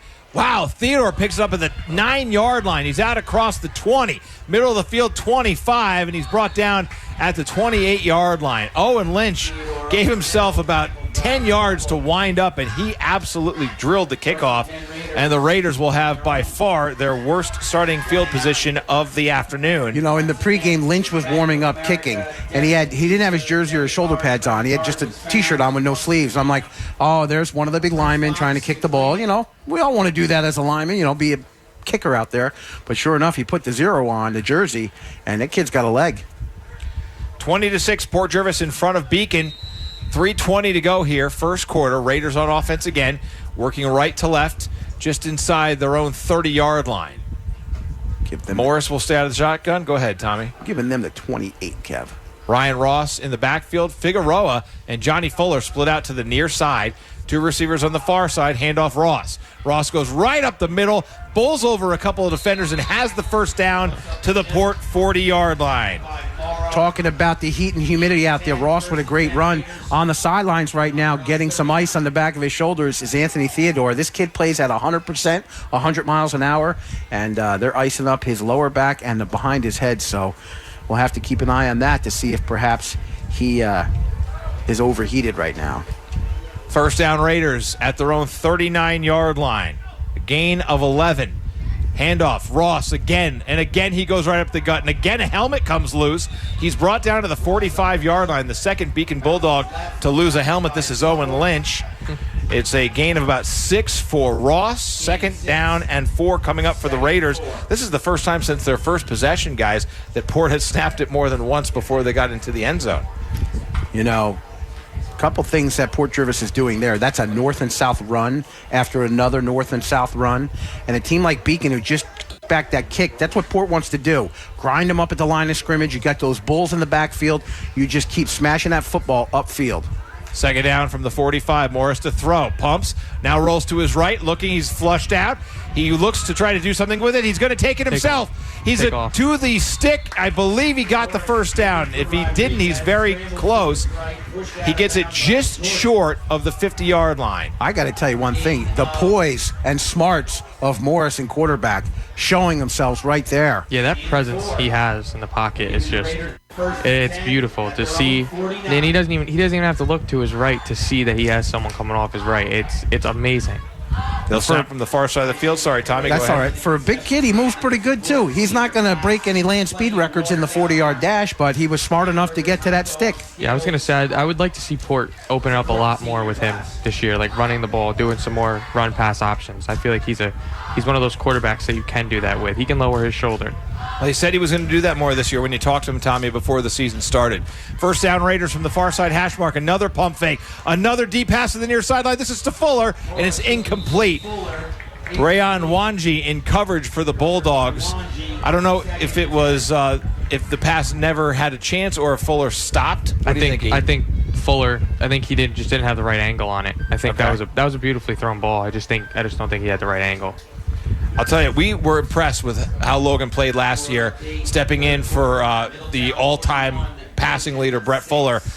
He's obviously talented, but this year, his you mentioned it, the poise, it is dramatically different. He looks like a significantly more confident football player out on the field. Second and 10, Raiders from their own 49. Right to left they go, leading 20-6. Handoff Ryan Ross, and this time he's met and wrapped up. Owen Lynch. Early on, the standout player for Beacon in the trenches. Tough tackle. Ryan Ross is not an easy guy to bring down, and Lynch did it. I was going to say, Ryan Ross is one of those kids that you hit, and you'll feel that tomorrow. And I'm surprised. These Beacon kids are going head up with him. It looks good. I think maybe that kickoff return for a touchdown injected a little energy into that sideline. Might have given him a little boost. Going back to Logan Morris real quick, it's, being that backup quarterback to Brett Fuller, all-time leading passer, you want to emulate him. You want to be like him.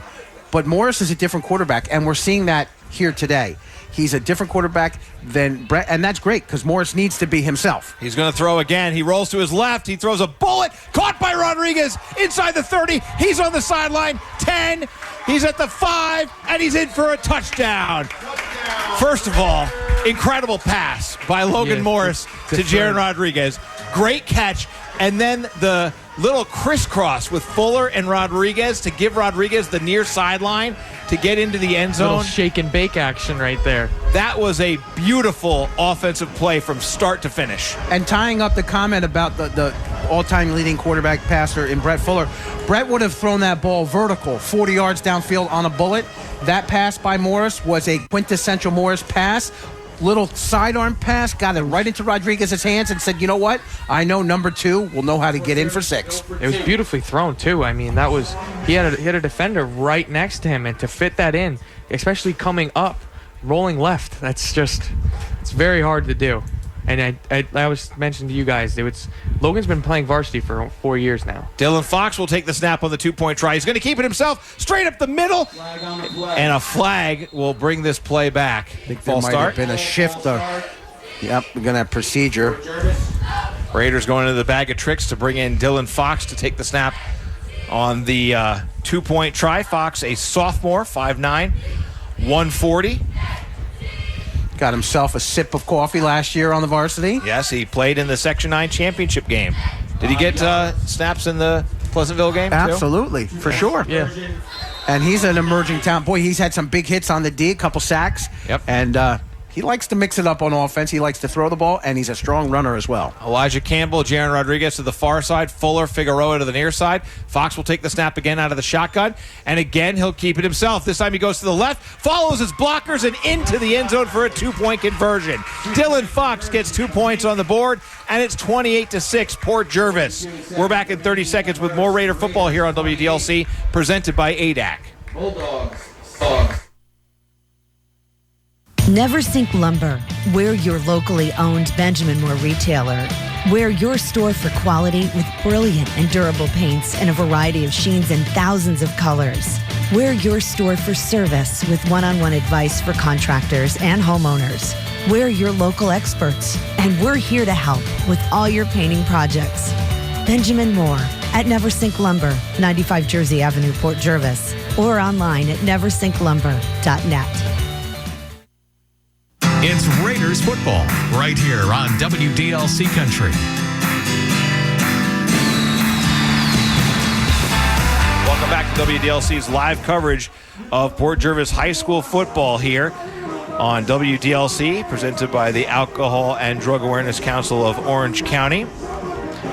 The Raiders on the Buc-ee's Taxi Drive summary go 71 yards in 6 plays, 2 minutes and 33 seconds in time of possession. Go ahead, Tommy. My pen almost ran out of ink. 6 plays on a drive. Preposterous. Totally preposterous. A 49-yard touchdown pass from Logan Morris to Jaron Rodriguez. 2-point try converted by Dylan Fox. And it's 28-6 Port with 4:22 to go here in the first quarter. Boy, we're in for some long football games this season, fellas. This game is 40 minutes old, and we're still in the first quarter. Here's a squibber picked up by Derek Forts Jr. at about the 40-yard line. He doesn't get much, but he was smart to see that ball skipping by. He knows it's live. He grabs it right away and maintains possession for the Bulldogs. That's right, 34 seconds here left in the first quarter. It'll be 1st and 10. Beacon, they'll have the best field position to start their drives.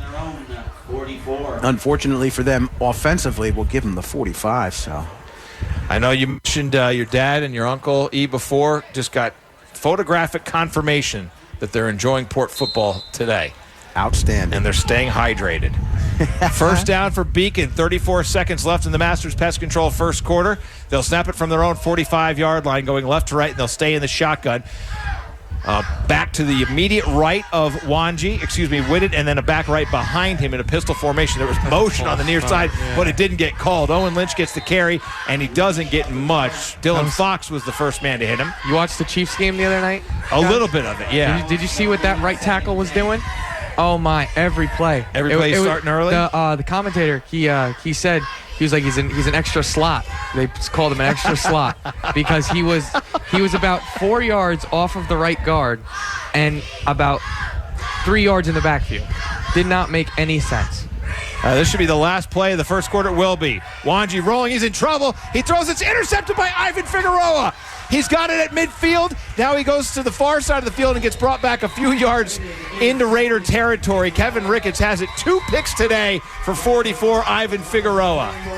That was like I don't know what happened there, but they looked like the offensive line, like they just stood up. It's like I think they thought he was going to knee it, or I don't know, but that did not look good at all. That's how the first quarter comes to a close. Port 28, Beacon 6. We're back in 60 seconds with more Raider football here on WDLC. It's all presented by the Alcohol and Drug Awareness Council of Orange County. You got some projects planned for your house? Oh, yeah. You got time to do them? Yeah. You need to call Brace Landscaping. They do all kinds of landscaping and property maintenance, masonry work, fence installs, and more. This winter, they'll be offering snow removal, too. Don't put off those projects. Just hire a pro. Call Brace Landscaping, 845-253-4440. Find them on Facebook at Brace Landscaping.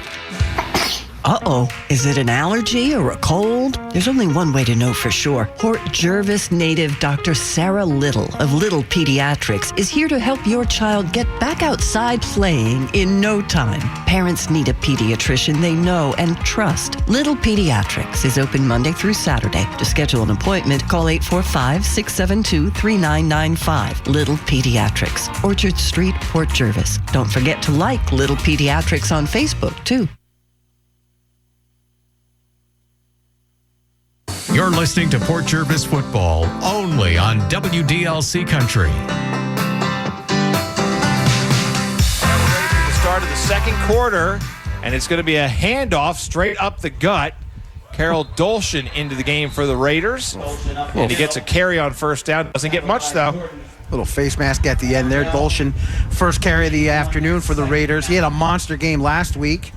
I know the Raiders are expecting a lot out of him. We'll give him 1 on the carry. No, check that. We'll give him You want to give him 2, Tommy? They set the interception return, they got my numbers all off. I'm going to give him 1. I'm giving him 1. It's a long yard achieved by Carol Dolshin. No flag on the play. Clock rolling early second quarter, 28-6. Port in front. Morris remains in the shotgun. Twins to the near side. Single receiver to the far side. Morris takes the snap, gives it on the ground. And that is Dolshin again. And a great tackle in the backfield by Derek Forts Jr., a senior for Beacon. Dolshin stood up and turned away. Well, Beacon did their homework. They see 30 in the backfield. They're going to key on him, which opens opportunities on the outside. But Dolshin just pinching his way up there for maybe a yard or 2 on the carry. Bring up a 3rd and long now for the Raiders. Tommy, I hope you don't mind, but I'm going to share the adjective that you just used, or the verb you just used, pinching a few yards to the 48-yard line. A couple yards. 3rd and 7, we'll call it. We're here to share, my friend. Here to share. Appreciate that. Now Port Jervis wants a timeout. I'll tell you what. This is a great timeout. You come after that end of that first quarter where you're flying high. 3 plays now, or 2 plays, very flat. Offensive line standing, you'd mentioned it on the Beacon team. Port's offensive line standing up straight, not moving their feet. And when you don't move your feet, you're not moving the defense. And if the defense sees the offense not pushing on them, they know one thing: that run's coming. They can swallow things up at the line of scrimmage. Yeah, that's what I mentioned for one of our keys to the game. Port needs to win the battle up front with these big guys in the backfield. If they hold their blocks for more than 2 seconds just to let these guys get to a second level, they're gone. They're gone. The Carol Dolshin, Maddox McCormick, Ryan Ross, Anthony Theodore, they have the talent. As soon as they get that second level, they can make a move and they can get out. But that offensive line needs to hold their blocks. They have to. I'm sure Coach Chris Stellato, offensive coordinator, in that huddle, I'm sure he was giving them the business, saying, guys, break this huddle. Let's go. Let's get out there. Let's make some things happen. Snapping the ball for the Raiders is Hunter Roberts, a junior. He'll send it to Logan Morris, who's flanked by backs on each side. Single receiver split out to each side of the field for the Raiders. It is Josiah Welch on the far side, Jaron Rodriguez on the near side. Here's a little bubble screen to Maddox McCormick, and he drops it. Oof. And it's 4th down coming up, and that's a tough one because, boy, Maddox had nobody near him, and Logan put it right on his hands. He had his eyes downfield before he even touched the ball. He was looking at that second level thinking, I'm out. And he just didn't make the catch. I'm out. I love it. It's all he needed. Making his first way onto the field for the first time this year will be number 16 for the Raiders, Jacob Mathis. He's the punter. Last week he was not cleared to play. He was up here in the box recording the game for the team. Chris Hicks looks to the sidelines, trying to count to 11 on these specials, kind of break the huddle haphazardly. Mathis will get his first chance to punt. Speaking of Chris Hicks, he'll join us at halftime. Tommy talked to him before the season started. We'll finally hear that conversation at halftime of this game. It's 28-6 Port, and a flag. Oh, they actually called the delay of game, do they? Okay. Huh. Kind of went unnoticed in week 0. But anyhow, hey, Tommy, that gives us an opportunity to give a shout-out. This is right up your alley. Just heard from Rob Walagroski, PJ Fire Department, listening while they're in Monticello covering calls up there. So, guys, first and foremost, thank you for what you do for our community, volunteering to battle the fires in the Port Jervis and the surrounding areas. And also, thanks for tuning in this afternoon. That's great stuff. We're getting shout-outs all across the region and the state. We're going to thank everyone here as we can through the day. High snap to Mathis, but he's able to pull it down. It's a short, wobbly punt to the near side, but it takes a nice roll for the Raiders inside the Beacon 30 and out of bounds at about the Beacon 27-yard line. So it'll be first down for the Bulldogs there. 9:54 to go before halftime. 28-6. Port Jervis in front of the visitors from Beacon. How about this one for you? Right now, talk about Raiders once before. Nick Sorelli, number 72, starting at left guard for RPI. Score right now, RPI 35, Wilkes 14 in the third quarter. He has played every offensive series for the team, so congrats to Nick. Fine young man. Boy, he was a monster on the field here for the Raiders. So Beacon, they say the ball went out of bounds at the Beacon 30. Kind of a generous decision there. But the Bulldogs will go right to left for the first time today, taking their first snaps in the second quarter. Quick jump off the right line, the defensive side for Port Jervis. Elijah Campbell got a nice jump on the snap. A short gain by Lynch for Beacon, and it'll be 2nd and long. You know, there's a lot to love about high school football, the beauty of the game.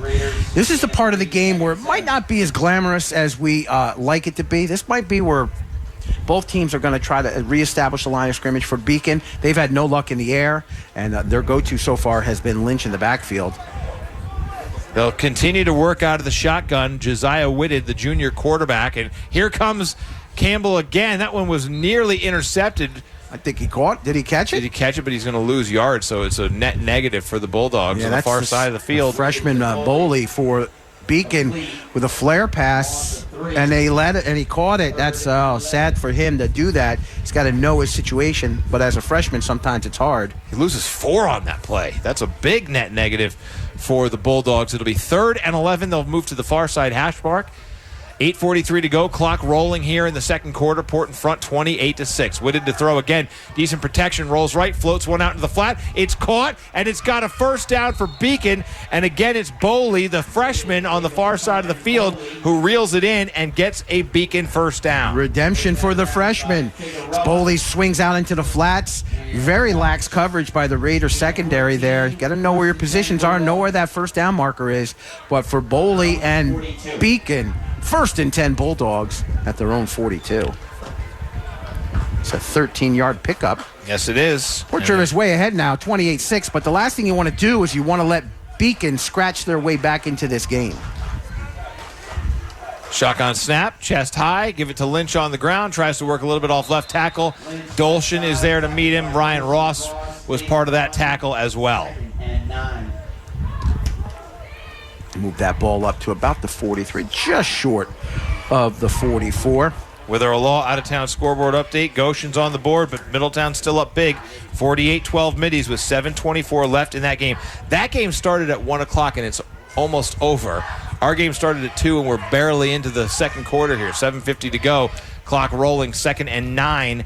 Facing the Bulldogs from their own 43. Whitted will throw. He'll float one out. Dangerous pass over the head of Kevin Ricketts, but Jaron Rodriguez, who was up to make to cover, didn't really have a good position to make a play. Kev, you mentioned Middletown, Port Jervis, short week ahead. Not only a short week, but an enhanced short week, as both teams were slated to play yesterday. Rain put the damper on that. So Port will be hosting Middletown in the big Erie Bell game this Thursday. Kickoff for that is at 6 p.m. here at Gwinnett Field. So both teams not much time to rest and recuperate. That game will be right around the corner. Want to give a shout out to DJ Rockefeller, Matt Fuller tuning in and checking in. 3rd down play, flushed out to the right is Whitted. He's going to tuck it and run, and he's going to go out of bounds. He's shy of the stick. Yeah, that's interesting. You know, he had nothing to do downfield, but he did the NFL quarterback. He didn't even think about trying to get that stick. Yeah, he just went right to the sidelines. You said it. Well short. Yeah, well short. We'll give him the 47, so a gain of 4, 4th and 5. Facing Beacon right now. Port 28, Beacon 6, 7.5 to play second quarter. Beacon's going to go for it here. Down 28-6, got nothing to lose. Port Jervis got to be hungry to stop this play. Lynch in the backfield, going to give protection to Whitted. Whitted steps up, rolls to his right, throws across his body, caught by Boley on the far side of the field for another Beacon first down. Actually, was that Wanji?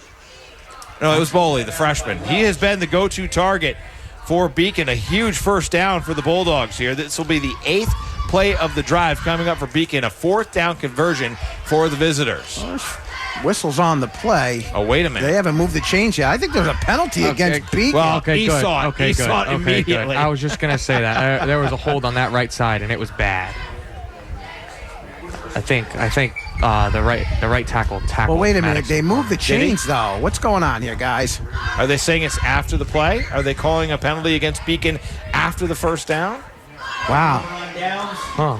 Wow, that's bizarre. Well, Yeah, wait, the ball was at the 47, so they're going to call it 1st and 10 Port Jervis. I don't know at what the Beacon 47-yard line. What just happened? Yeah, I think the refs just were like, okay, we're gonna do this. I don't think any football rules are implied. If it's a penalty, it's a do-over. No, that's what I if thought. If it's not, it's a first down. We're going to call it a turnover on downs. It's a turnover on downs with 7 minutes to play. It's a turnover, but he got the first down. Yes.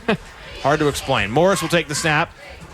Raiders near side. Here's a little zip pass out to Maddox McCormick on the near side. He gets inside the Beacon 40-yard line. This drive started at Beacon's 47. Usually you can count on a couple of puzzling decisions on the field in front of us, and that was certainly one there. 6:38 to go and counting in the second quarter. 28-6 Port Jervis. They give McCormick the 40, so we'll give him 7 yards on the completion. Second and a short 3 facing the Raiders as they go left to right here in the second quarter. Dolshin, the lone back to the right and a step behind Logan Morris. One in the slot, that's McCormick. Handoff Dolshin. Right up the gut, Carroll goes, and he gets the first down and then some. Slips a tackle, is inside the 25, 20, 15, 10, to the 5. Dolshin still fighting, and he's in for a touchdown. What an effort by Carroll Dolshin. He should have been tackled about 3 different times, and he just refused. Yeah, on that play, Maddox McCormick comes across from that left side and comes right, and he set up that block to boost Carroll into that second level like we were talking about before. Holding those blocks really, really makes a difference. It made a difference between that play right there, their touchdown or a 5-yard gain. It's insane. And just the way Carroll runs, it doesn't make sense. It's like a man that big, I don't know how he moves his feet like that. Like, to do a little sidestep with what he did, it's unheard of for these big men. Raiders will go for 2 again. This time it is Jaron Rodriguez who goes in motion. Morris was going to tuck it and take it himself, but a flag is going to make them do that over again. We're going to have the illegal shift, false start for the Raiders. They had a similar situation on the last 2-point conversion with Fox at quarterback. They did. So they'll move it back 5. Doesn't change much really in terms of, the play calling and play selection. You're going for 2, whether you're at 3 yards or going for 2. 5 and 3 is what? That's on the 8-yard line. 9-yard line. If there's one thing that we can do, folks, it's quick math here on the radio.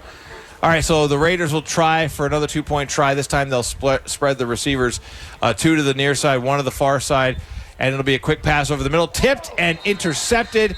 So Beacon denies the 2-point try. It was Jaden Quintana, the senior, who got his mitt on that one. 2-point try, no good, and the score will hold 34-6 in favor of Port Jervis, exactly halfway through the second quarter. We're back in 30 seconds with more Raider football on WDLC, presented by the Alcohol and Drug Awareness Council of Orange County. After 9 years as an assistant district attorney, Matt Witherow returned to his hometown to serve the community he grew up in. Now located at 150 East Main Street, Matt Witherow is licensed in New York and Pennsylvania to help you navigate legal matters including real estate transactions, personal injury, wills, traffic matters, and foreclosure assistance. Count on the law office of Matthew D. Witherow to guide you like a neighbor would. Call for a free consultation, 856-5900 for the law office of Matthew D. Witherow. Online at port-jervis-law.com. WDLC Port Jervis. Let's get back to Port Jervis football right here on WDLC Country. 6 minutes remain in the second quarter. 6 minutes gone by, and Port Jervis's lead is now 34-6 on the strength of a 40-yard touchdown run by the junior Carroll Dolshin. The Buc-ee's Taxi Drive summary shows another very quick drive for the Raiders. 2 plays to go 47 yards, 59 seconds in time of possession, and it all came off of... Oh, and Port recovers the kick. Port recovers the kick at the Beacon 40-yard line. And who is it? It is Elijah Campbell who recovered it. And we gave credit to Beacon before, right? Because their up man, Derek Fortes, was realized it's live ball, grabbed it real quick. This time Beacon was asleep at the wheel, and Port just sliced right through and picked that one up. And here's the deal for Port Jervis. Derek Young has never kicked the long leg. He's always kicked those balls into the green spaces, so there's no suggestion that was an onside kick. Opportunity presents itself, but that was definitely not a intentional onside kick. It's a kick a ball away, see if you can pick up the ball. I like that. Did you hear that, Tommy? I did not hear that. There's an official timeout so the kids can get water. I'm going to do the same. And I also want to mention, we've talked about them a lot. You'll hear their messages throughout our broadcast because they are our title sponsor, the Alcohol and Drug Awareness Council of Orange County. They are having their recovery picnic a week from yesterday, Friday, September 15th. So it's this coming Friday. It's at Riverside Park. They will be celebrating all in recovery from addiction, their family members, their friends, and supporters of recovery. It's a free event, and lunch will be provided. Get more information at adacinfo.com. That's ADAC's Recovery Picnic, Friday, September 15th at Riverside Park here in Port Jervis. And a big shout out to everybody out the Alcohol and Drug Awareness Council of Orange County for their role in supporting Port Jervis High School football on the radio here in 2023 and over the years that they've been a partner of ours. I'll tell you one thing, ice and bags of ice, very much the premium on the sidelines right now, as Raiders are taking those bags of ice and putting them on the back of their shoulders. Just try to cool off a little bit. Tell a quick story back in the old day. Pop Simmons, father of Dave and Dennis Simmons, he was always our sideline guy, and there was nothing more refreshing on a hot Saturday day. You come to the sidelines, he'd take that towel out of the Gatorade jug full of ice, non-drinking Gatorade jug of ice water, and he'd put that on the back of your head, on the back of your shoulders, and let me tell you something, that sent a chill down your spine, and it got you fired up to get back in the game. That was an important distinction, the non-drinking Gatorade jug. First down, Raiders, left to right they go, and it'll be a keeper for Logan Morris. He goes to the far side 40, and he absorbs the hits, still going, and it's going to take 3 Bulldogs to bring him down. Finally, Samuel Hutchison is able to bring him down. Rayon Wanji was the man who initiated the contact, and I think he lost his helmet again. That's the second time today that he has. So it ends up being not much, actually no gain at all for Logan. Well, Logan's grandmother, Helen, has known me since I was a little kid. She might yell at me now, but I'm sorry, but Logan wasn't too fast on that play. He was a little bit slow out of the gate, and it gave that Beacon defense a chance to come down on him. But we'll see how Port changes things up. You know, maybe that going outside play wasn't working so much. Let's see if Port goes inside now. You got Dolshin back in the backfield. Inside of 5 minutes to play, second quarter. 34-6 Port. Morris wants to throw deep. He wants Jaron Rodriguez, and it's incomplete. He was blanketed in coverage. You got to throw that flag. That's Gio Boley, the freshman in coverage. I think you have every right to believe that that's the case. Yeah. They didn't. Yeah, you got to throw that flag, man. He was holding them from the 20 on. I mean, he had 10 yards of being held. That's not even... How about that nice pass protection at the line of scrimmage? Yeah. Those big guys up front. I mean, they had that water break, thankfully, from the referees. But that was a good pocket for Morris to step into. Nice pass. But that pass interference negated, or non-pass interference negated the play. Xavier Joseph and Hunter Dean are on the right side of that offensive line that we wanted to give credit to. Morris to throw again on third down. He throws over the middle. It is caught by McCormick. 30, 25, 20, and he's bounced out of bounds at the 15-yard line. Another precision strike out of the right hand of senior quarterback Logan Morris. This kid can sling it, fellas. Yeah, dude, that was a rocket. That was like he's throwing from third to first right there. That was a missile. How about that catch by Maddox, too? 2 hands out there. We talked to him in the post game last week, and he's just a junior. And, man, he's a strong, big guy, man. Just a junior, man. And blocks the sun out there. Kid's so big. They have him listed 6 foot 220. Every bit of it. Every bit. I think that is the 8th first down in this first half. 25 yards on that play. Bam. Yep. First and 10 Raiders from the Beacon 15. Left to right, they go up 34-6. Handoff goes to Dolshin. He cuts back to the middle, and he'll gain at least 5. He might have taken it inside the 10-yard line. The Raiders this year, we've talked about it a little bit, not a deep roster, but what they are blessed with is size, strength, and athleticism. That was a perfect picture of all 3 of those things. And 30, he emulates that to a T. Size, man, that kid is big. Strength and athleticism, he is something else. And it's like he's playing in the sandlot out there. So we'll call it 2nd and 4 from the 9-yard line. 3.5 to play in the second quarter. Chris Hicks will join us at halftime. Morris calls for a high snap, takes it helmet high, looks to swing it over the middle. Oh, man, that was an absolute rope for Josiah Welch, but it was just too tall for him. Yeah, looks like that one just got away from him. He had Josiah Welch had to be on the corner right there. That ball just got out of his hands. So we mentioned the right side of the offensive line. We mentioned Dean and Xavier Joseph. Mentioned earlier Hunter Roberts snapping the ball. Hey, guess who's on the left side of the line? I see a 56 out there. That is Ivan Figueroa on the left side with Chris Hicks. Boy, those 2 guys, left guard, left tackle. That's who you want on your blind side. Absolutely. Third down. Morris will take it. He'll give it to Dolshin. Dolshin straight up the middle. Dolshin carrying defenders to the 5. It's going to be close. We'll watch the sticks. They're moving. The sticks are moving. It's a 1st and goal to go for the Raiders. Apropos, you go down the lineup of the offensive lineman, throw in that 30 in there as well, because he is another lineman in the backfield that just happens to carry the ball. 1st and goal for the Raiders. We'll give him what? Kev, you going to give him the 5? I'm giving him the 5. Oh, yeah, no doubt. He got all 4 that he needed there. Keep an eye on 34 on this play. They got Dolshin in the backfield. I know he's hungry to get in there, but Ross got one in already today, and I know, given the opportunity, he wants to get in again. 1st and goal to go. Ross and Dolshin in the backfield. Dolshin's going to get it. Dolshin running to the left, trying to outrun the defense. He does. He goes to the pylon, and he's in for a Raider touchdown. A 5-yard touchdown for junior Carol Dolshin, and it's 40-6 Port Jervis with all 2s on the scoreboard in the second quarter. Just like I said, keep an eye on 30 on the play for the touchdown. My goodness, what an effort by this Port Jervis offensive here in this first half. And for PJ, Alexa Bennett coming out. One thing this PAT team has to do, the extra point team, quicker snap, quicker hold, quicker kick. Alexa needs to move just maybe a half a step before. She's waiting for the ball to be snapped, and she knows what she's doing out there. She's got to move a little bit quicker. I think that might be the case. Dylan Fox will hold it. Hey, look at that. See? She puts it right through the uprights. The extra point is good. It's 41-6 Port Jervis. We're back in 30 seconds with the Buc-ee's Taxi Drive summary and more Raider football here on WDLC, presented by ADAC. The clock is ticking, and the payments are busting.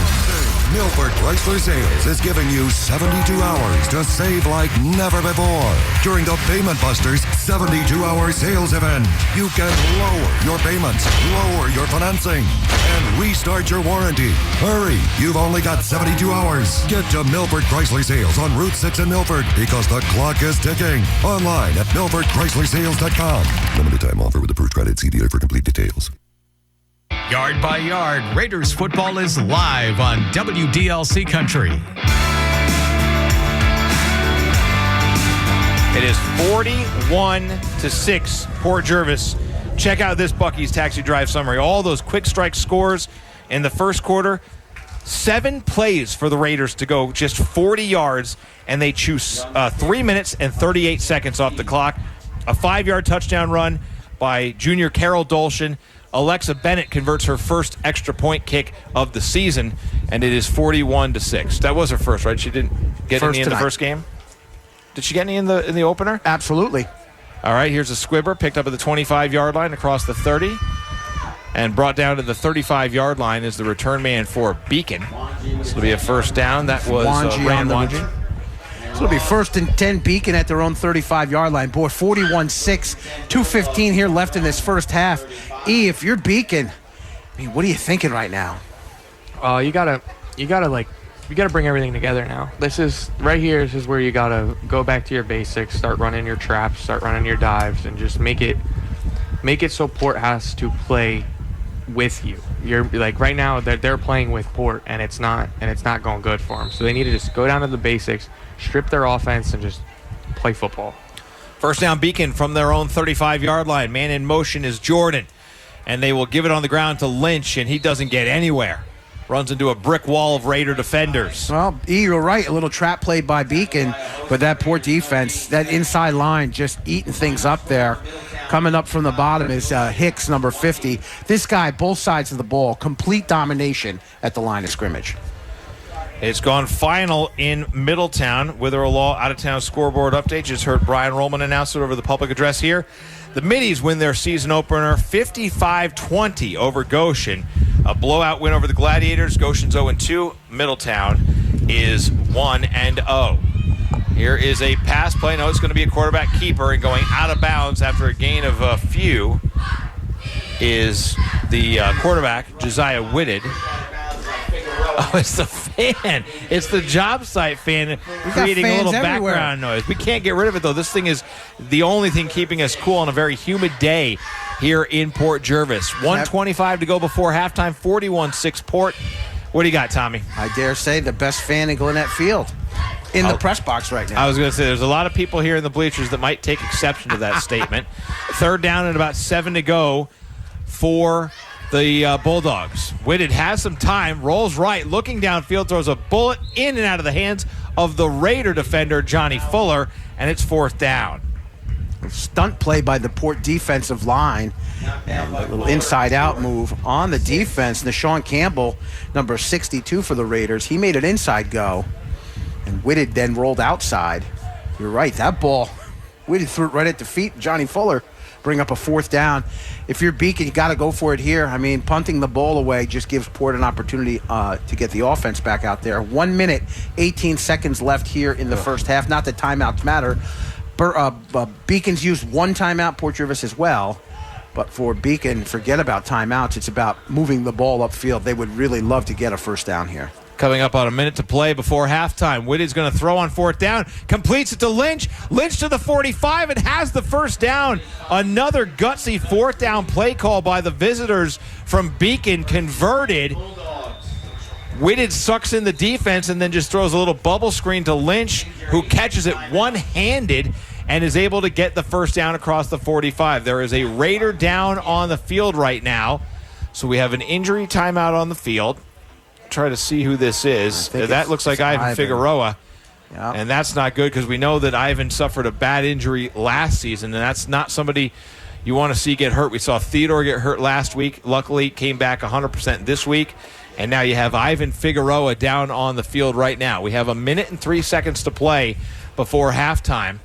And it is 41-6 in favor of Port Jervis. We're going to send it back to the studio for an injury timeout. Raiders in front by a bunch as we approach halftime here at Gwinnett. You're listening to live radio coverage of Port Jervis High School football on Country 95.3 and 107.7 WDLC. It's all made possible by the Alcohol and Drug Awareness Council of Orange County. Hi, everyone. This is David Bavoso from Bavoso & Plotsky, your neighborhood law firm. We're excited to see you back and ready for another great season. Bavoso & Plotsky continues to be here, ready to support the community and to assist with the legal needs of those that call this community home. Ranging from real estate to criminal law, family law to wills, trusts, and estates, we have the experience and the know-how to help you. If you should ever need us, please don't hesitate to call or email.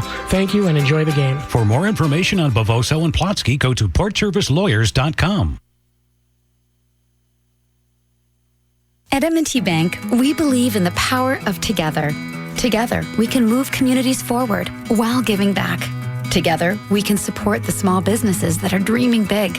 Together, we can help families spend more time on what matters most. And together, we can achieve more than ever before. Learn more about M&T's commitment to the people, businesses, and community organizations we serve at mtb.com/togetherwecan or stop by any local M&T Bank branch. Member FDIC. A time of loss is a time for families to gather together for strength and comfort. It was a sudden loss for all of us. Fortunately, we had each other. You have us as well. With a range of choices and services available, we've been helping families through their time of loss for generations.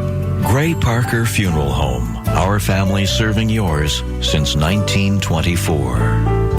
Hey, do you need a ride? Dial 845-856-3544 for Bucky's Taxi. They serve the entire tri-state area with local and long-distance taxi service. Now, whether you just need a ride to work or maybe your family needs a lift to the airport, Bucky's Taxi can get you where you need to go. Bucky's Taxi takes great pride in their transportation service. That's why they keep their cars clean and their drivers safe. The next time you need to be somewhere, call Bucky's Taxi, 845-856-3544. Don't you miss the good old days? Wait, the good old days are still here. Once in my life, I have someone needs me. Come see Rich Wilson live at the Riverview Inn in Matamoros on Friday, September 29th. Rich will be inducted into the Delaware Valley High School Hall of Fame Legacy Wing in a special ceremony on October 1st. While he's in town, he'll perform for one night only, September 29th at the Riverview Inn, just like the old days. Rich Wilson returns to the Riverview Inn. Make your reservations now online at riverviewinninc.com. Is your eyesight changing? I can't read this anymore. Don't lose hope. People just like you are working every day using Braille, screen magnification, speech technology, and other tools and blindness skills. Your eyesight may have changed, But your goals, they don't have to.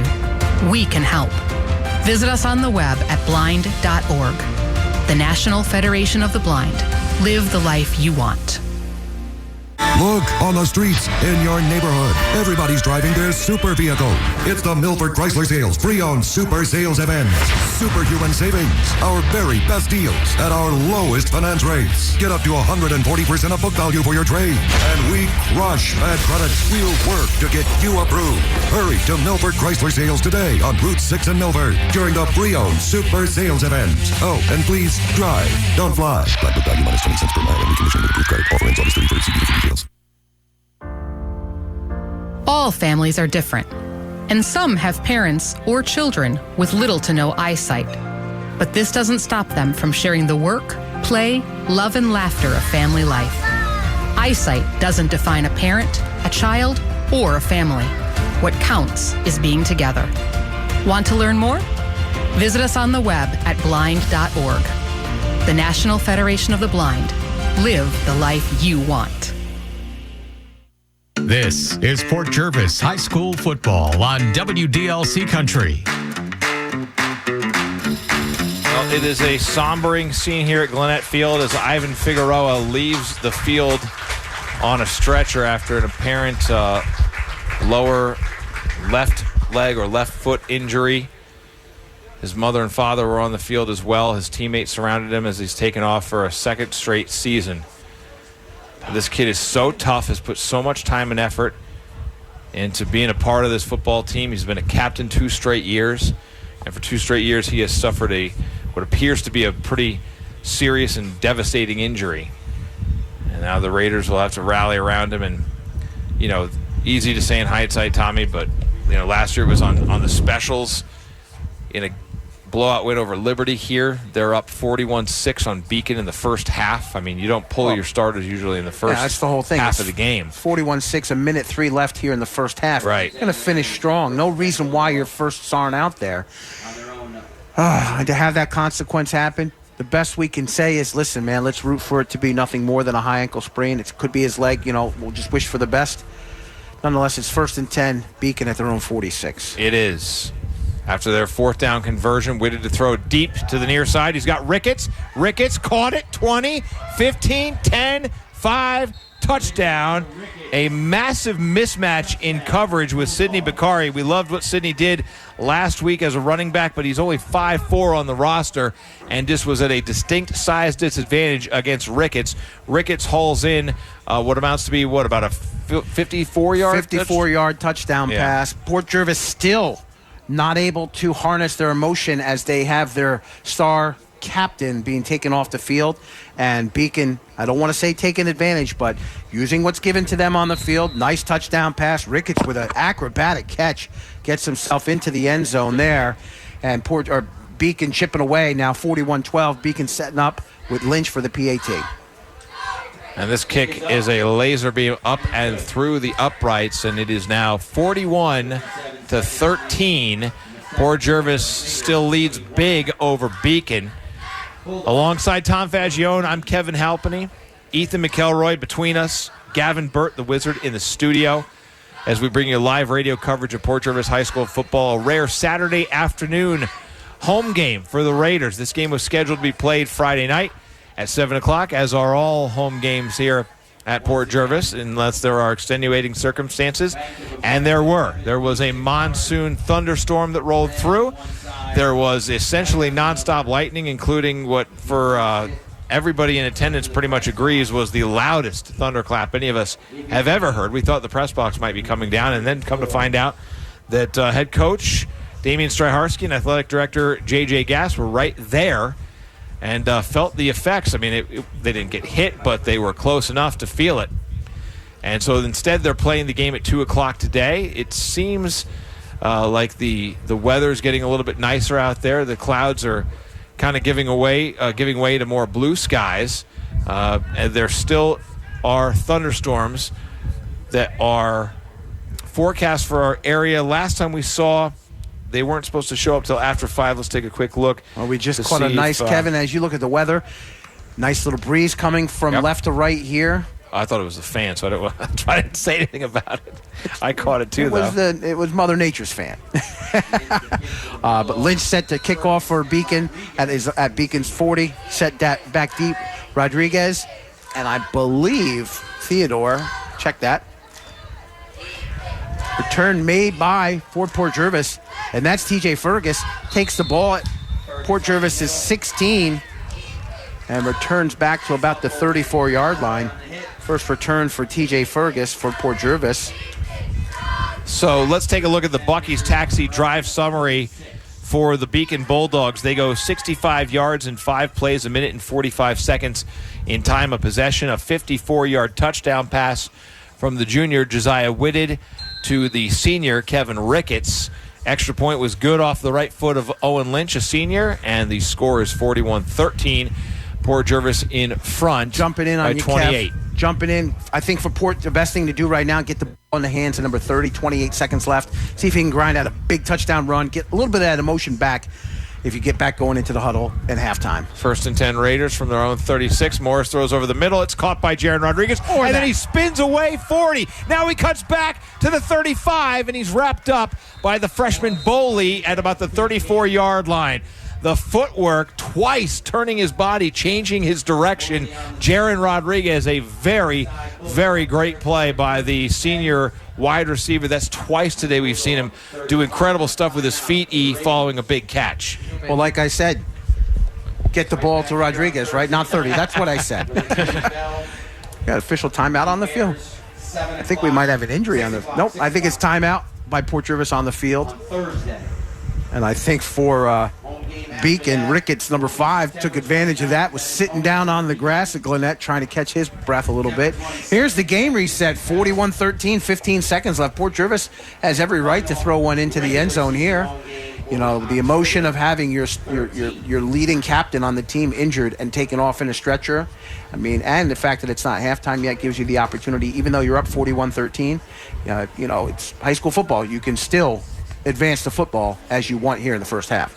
By the way, the thunderstorms forecast of the area have now been pushed back to after 6 p.m. They're listening to you, Kev. At halftime, we'll have Chris Hicks, another senior captain, joining us here during the halftime show. Port Jervis has another home game coming up. It's the Bell game, a very rare. We talk about the rarity of a Saturday afternoon game. What about a Thursday night game against Middletown? You'd never see that happening. You mentioned it last week, Tommy. Last time Port played Middletown on a Thursday, it was a little bit later in the season. It was on Thanksgiving. But that's what's coming up. And then the Raiders go on the road on Friday, the 22nd. They will play at Neversink Valley. They return home on the 29th. And if I'm not mistaken, if memory serves me correctly, that's their game against defending state Class C champ O'Neill. And they go on the road October 7th to play at Liberty. Back home on October the 13th to play Saugerties. And then they will finish the regular season on the road on October 20th at New Paltz. And then depending on where they sit in the division, they'll have either a bye into the semifinals or they'll have a quarterfinal game the weekend of the 27th. Logan Morris will throw on what should be the last play, or potentially is the last play of the second quarter. And Morris gets wrapped up and sacked by Mason Supple, a sophomore, at about the 41 or 42-yard line. Port Jervis calls a timeout with 6 seconds to go before half. Ooh. They're looking for more points. Maybe they... didn't really love the touchdown pass by Beacon following the injury. Well, you know, Port Jervis was flat on that play, and you want to have a spark going into halftime knowing that Ivan was taken off the field. And also, Port Jervis gets the ball to start the second half. You know, you want to finish this first half on a strong note. Taking a knee now would just be kind of almost conceding and allowing that emotion to take you into halftime, worrying about, oh my God, is Ivan going to be okay? And focusing on that, whereas going with a touchdown or going with a big play at least gives you that feeling of positivity. It's a great point, Tommy. Witherell Law out-of-town scoreboard. We heard from DJ McPherson. Final score, Middletown was 55-28. Mitties over the Gladiators. And, of course, DJ and Clark Eaton will be here this coming Thursday to bring Wall Radio's coverage to the air for Middletown Port Jervis. Tommy E. and I will be here for WDLC's coverage. And with a second and a tenth of a second left on the clock in the second quarter, Port Jervis is going to run one last play. They're going to try to get into the end zone before the break, up 41-10 to 13 here. Morris out of the shotgun, flanked on either side by a back. Takes the snap, chest high, straight drop back, great protection. Heaves it down to the near sideline to Jaron Rodriguez, and it's out of bounds. And they reset the clock. Did I misread the clock? It had 6 seconds on it to start. No, that's going to be half, guys. Yeah, it had 6 seconds on it to start. I don't know why. That was bizarre. Well, it is halftime. Halftime, guys, here at Gwinnett Field. 41 for Port, 13 for Beacon. We'll send it back to the studio for a quick break. When we get back, we'll bring you a Witherell Law out-of-town scoreboard update, and then coming up, an interview with Port Jervis senior captain Chris Hicks. Live coverage of Port Jervis High School football continues after this on WDLC, presented by ADAC. You got some projects planned for your house? Oh, yeah. You got time to do them? Yeah. You need to call Brace Landscaping. They do all kinds of landscaping and property maintenance, masonry work, fence installs, and more. This winter, they'll be offering snow removal, too. Don't put off those projects. Just hire a pro. Call Brace Landscaping, 845-253-4440. Find them on Facebook at Brace Landscaping.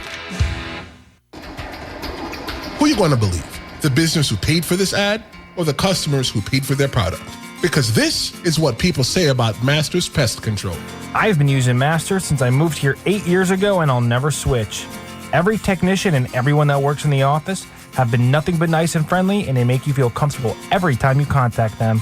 Thank you for your service. Call Masters Pest Control today to receive quality service.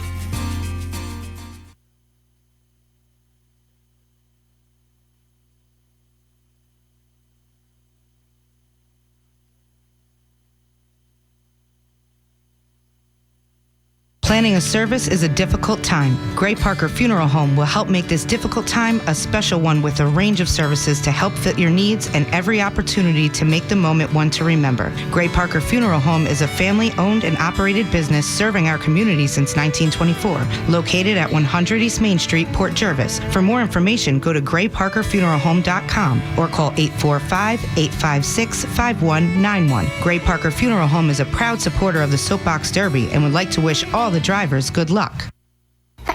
Uh-oh, is it an allergy or a cold? There's only one way to know for sure. Port Jervis native Dr. Sarah Little of Little Pediatrics is here to help your child get back outside playing in no time. Parents need a pediatrician they know and trust. Little Pediatrics is open Monday through Saturday. To schedule an appointment, call 845-672-3995. Little Pediatrics, Orchard Street, Port Jervis. Don't forget to like Little Pediatrics on Facebook, too.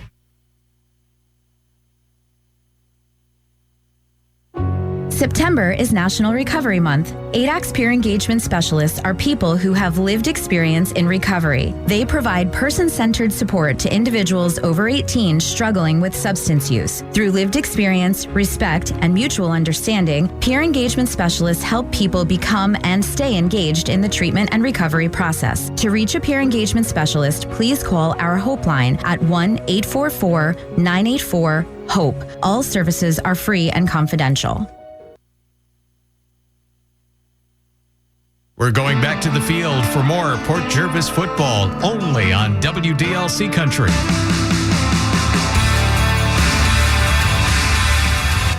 We are at halftime at Gwinnett Field, where Port Jervis leads visiting Beacon 41-13, a completely dominant first half that has been overshadowed by an injury to senior captain Ivan Figueroa, a lower left leg or foot injury to Figueroa.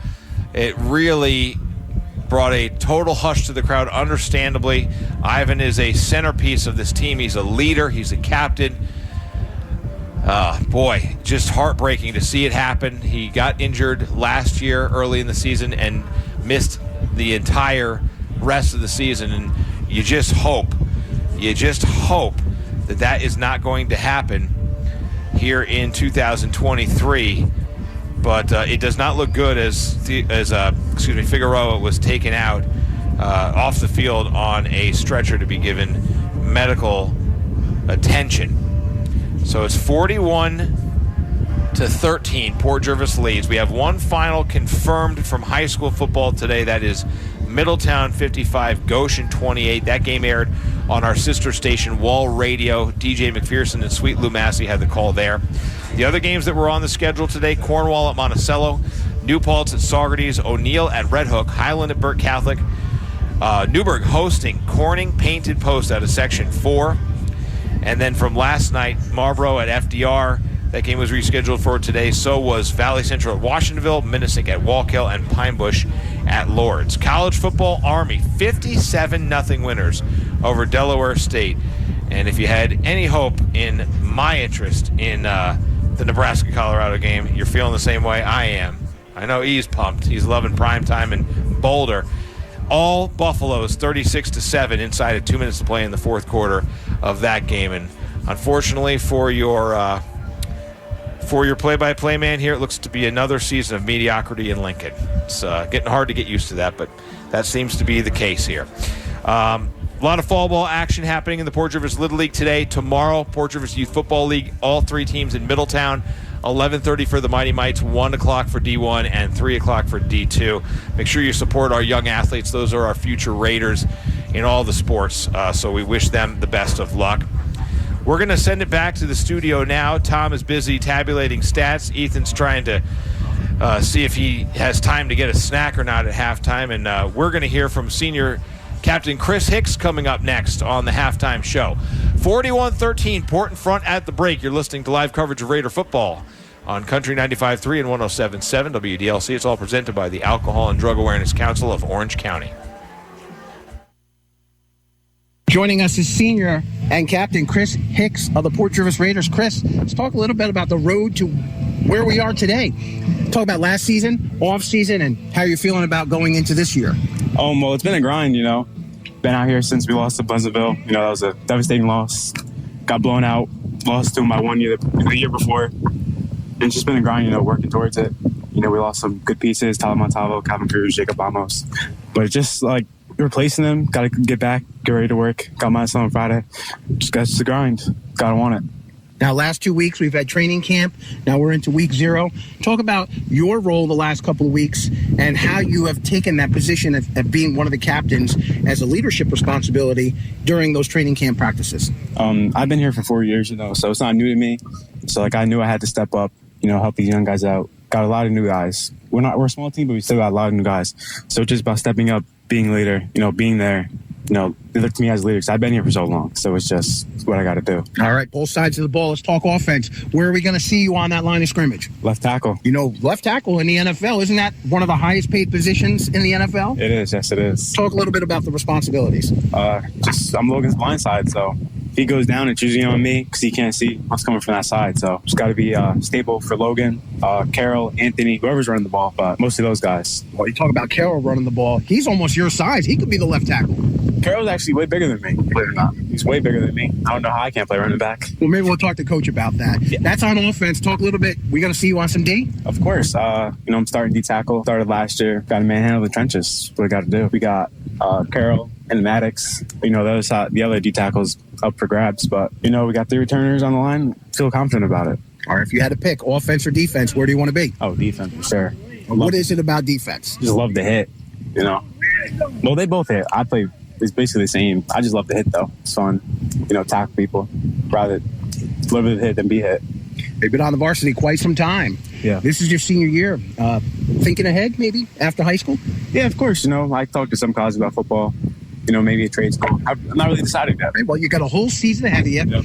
And, you know, one of the questions that we always ask, it's the last question we ask all the players that we interview, and it's a serious question, and it is, getting into week 0, your senior year, you're one of the captains on the team. What does it mean to you to wear the red and black? It means everything. You know, I've had 2 of my brothers be captains, Elijah and Geffen. You know, I played here since I was like 9 years old. My brothers played here since they were younger than me. It just instilled in my family red and black. It's everything. Well, we're looking forward to your season, and I know you're going to lead on both sides of the ball. Chris Hicks, thanks so much for joining us. It's Raiders football. The season started, and we ran out of time last week to air it, but grateful we were able to find some time here to hear from Chris Hicks. That is a really, really quality young man. Shout out to his parents for the job they're doing raising him, and he is an integral part of the offensive and defensive line as an athlete. He plays basketball as well, but also a true leader and a captain. And you heard him mention his brothers, the family, the lineages, all that stuff that's part of Port Jervis football that makes it so special. It's always great to hear from the kids talk about their perspective on it. I mean, easy for us to love it and talk about it, gush about it, but when you hear the kids talk about it themselves, talk about their older brothers, their younger brothers, their family, it's just so awesome. It's what makes Port Jervis high school football so special. We're going to send it back to the studio for a quick break. When we come back, Tom Faggione will bring us potentially some first half stats, but more importantly, the Bavoso and Plotsky keys to the second half. Port Jervis High School football continues after this on WDLC. It's all presented by the Alcohol and Drug Awareness Council of Orange County. Hi, everyone. This is David Bavoso from Bavoso and Plotsky, your neighborhood law firm. We're excited to see you back and ready for another great season. Bavoso and Plotsky continues to be here, ready to support the community and to assist with the legal needs of those that call this community home. Ranging from real estate to criminal law, family law to wills, trusts, and estates, we have the experience and the know-how to help you. If you should ever need us, please don't hesitate to call or email.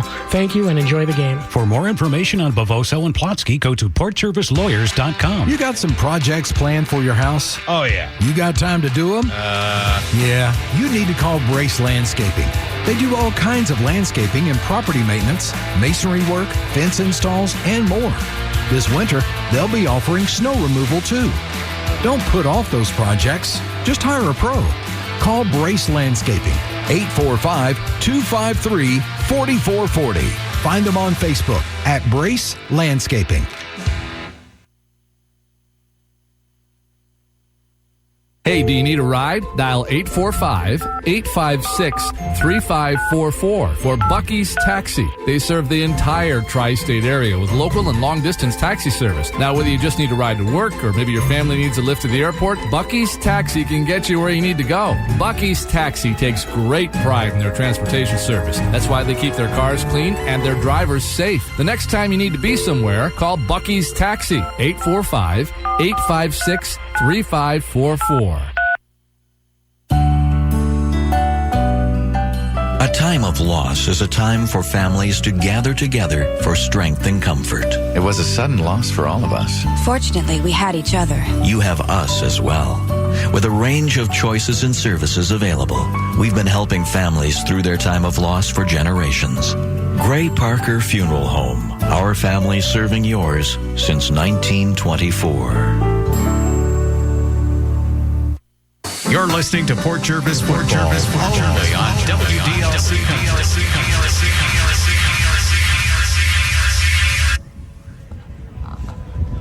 Welcome back from Glenette Field. I'm Kevin Halpenny alongside Tom Faggione and Ethan McElroy, 41-13. That's the advantage for your Port Jervis Raiders in their league opener, Class B Division I league opener against the visiting Beacon Bulldogs. They'll take a couple weeks break from the league schedule when they play home against Middletown in the Bell game this coming Thursday, and then on the road at Neversink on Friday, September 22nd.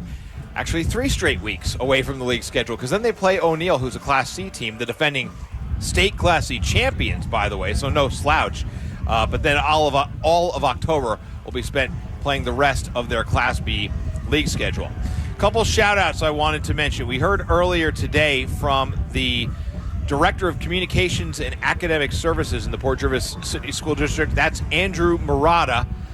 Saw him last night. He was actually trying to get up to the press box during the insanely loud thunderclap. He made it up.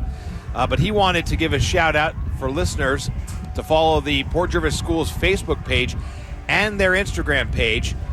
Some of the work that he's doing in that new role as the Director of Communication and Academic Services, a lot more content on social media, podcasting, interviews to focus on the other things, to shine the light on the other things that are happening in the City School District of Port Jervis. You know, our centerpiece here, of course, is the football program that has had so much tradition over the years, but there are so many other great things happening in the Port Jervis City School District, and you'll find a lot of them on the Facebook page and the Instagram page, and Andrew is working hard to try to shine the light on those things. And I also wanted to mention the Alcohol and Drug Awareness Council of Orange County's Recovery Picnic that is coming up this coming Friday, September 15th at Riverside Park. They'll be celebrating all in recovery from addiction, their family members, friends, and supporters of recovery. It's a free event. Lunch will be provided.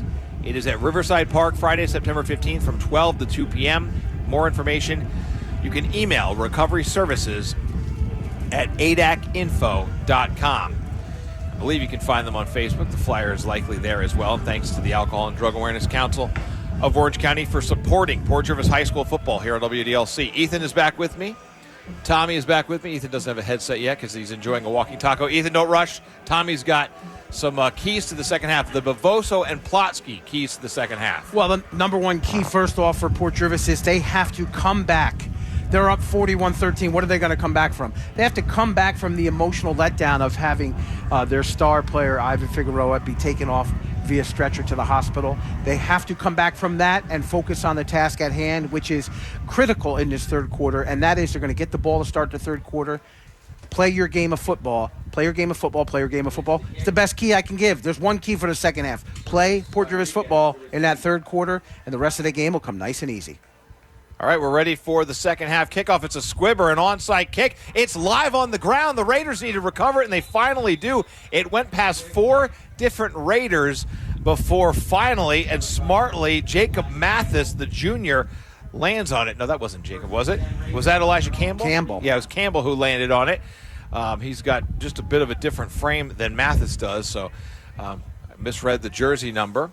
And Anthony Theodore is also out of the game with an injury. Yeah, he was getting a lot of ice put on the back of his shoulders and his lower back. He suffered a lower back injury a couple years ago. Kev, I got some first half stats will be sprinkling in here on the first drive of offense for the Raiders. Raiders will snap it 1st and 10 from their own 41-yard line, working left to right in the Masters Pest Control third quarter. Just underway with the Raiders in front by 4 scores, 41-13.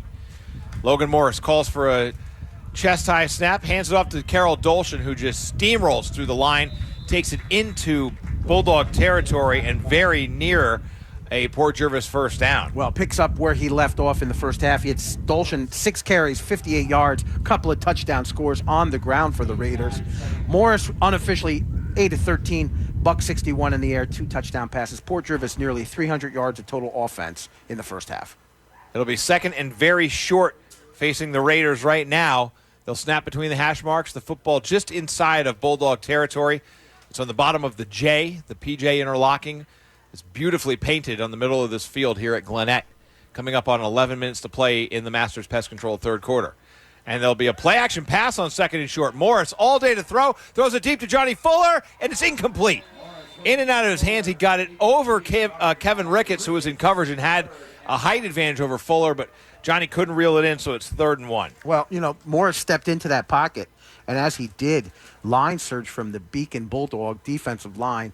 Morris had to put a little more float on that ball, and it went over the head and hands of Johnny Fuller. Bring up a 3rd down now for Port. Ball at the Beacon 49-yard line. Injuries are part of high school football. It's one thing that Coach Straharski said in the preseason. We are a very good football team if we can stay healthy. Fuller and Rodriguez to the near side, Welch to the far side. Morris calls for the snap and gives it to Dolshin. Dolshin is hit immediately, tries to keep the legs moving. First contact made by Mercer Jordan. I don't think Carroll's going to get a yard on this that he needs for the first down. I think it's going to be 4th and short. Be interesting to see where they mark that. They're giving him maybe the line of scrimmage, and I'm going to give him the line of scrimmage. No on the carry. Oh, and there's a player down from Beacon. Beacon player is down here. 10:23 to go. Third quarter.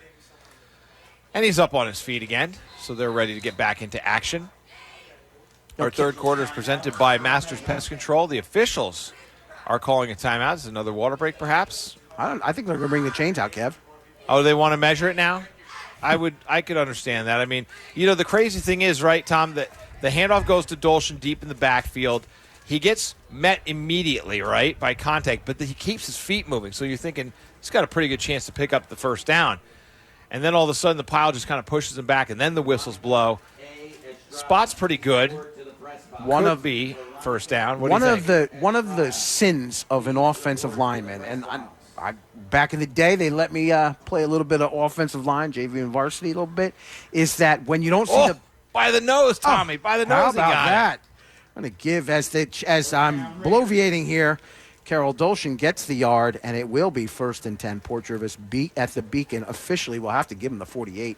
But one of the things at offensive linemen, if you make initial contact at the line of scrimmage, you know there's a mental clock in your head that if the ball carrier doesn't go by you, because clearly the runners are usually faster than you, if he doesn't go by you in a second or two, then you know the play's dead behind you. And so Dolshin was blocked at the line of scrimmage, but he's so strong, and his legs never stop moving.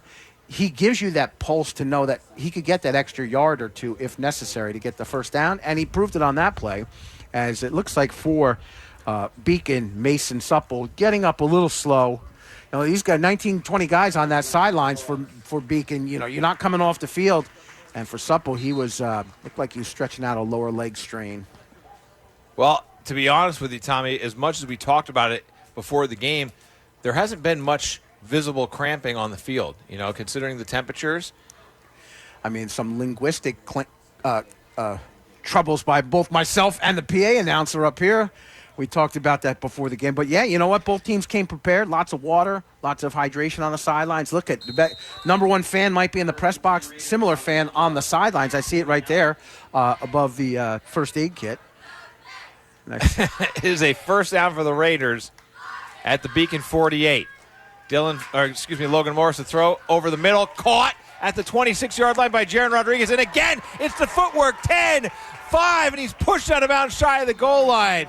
Jaron Rodriguez has been turning around Beacon defenders all day. Well, you think if he had just kept his jets going one direction, he would have ran into the end zone. But Rodriguez loves to showcase those dance moves out there. And a big play once again. Rodriguez in the first half, 2 catches, 77 yards, both of which went for touchdown strikes. This time, just short of the goal line.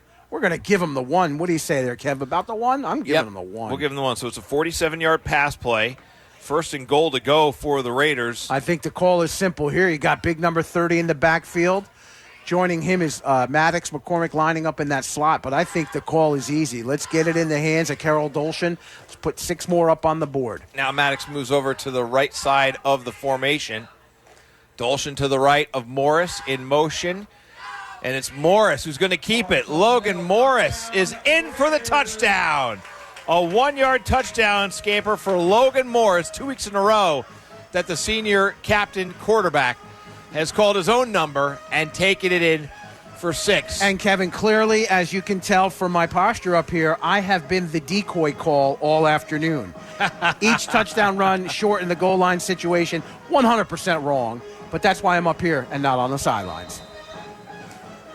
So on to try the extra point will be Alexa Bennett. She'll kick out of the hold of Dylan Fox, who is holding in for Anthony Theodore, who is hurt. And this kick is going to be, oh boy, I thought she might end up putting it over the crossbar anyway. It looked like somebody made contact with it, but it's no good. No good on the extra point try. The score is 47-13 in favor of Port Jervis. We're back in 30 seconds with more Raider football here on WDLC, presented by the Alcohol and Drug Awareness Council of Orange County. Who are you going to believe? The business who paid for this ad or the customers who paid for their product? Because this is what people say about Masters Pest Control. Lucy wrote, "As always, your company has exceeded my expectation of your service. Technician was professional with an extra touch of kindness and caring. I'm in real estate and praise your company when pest control comes up. Thank you." Visit masterspestcontrol.com today and get those bugs out tomorrow. Let's get back to Port Jervis football right here on WDLC Country. All right, welcome back to Port Jervis High School football here. Quick Bucky's taxi drive summary for the Raiders. It's 3 minutes and 1 second in time of possession to go 59 yards in 5 plays.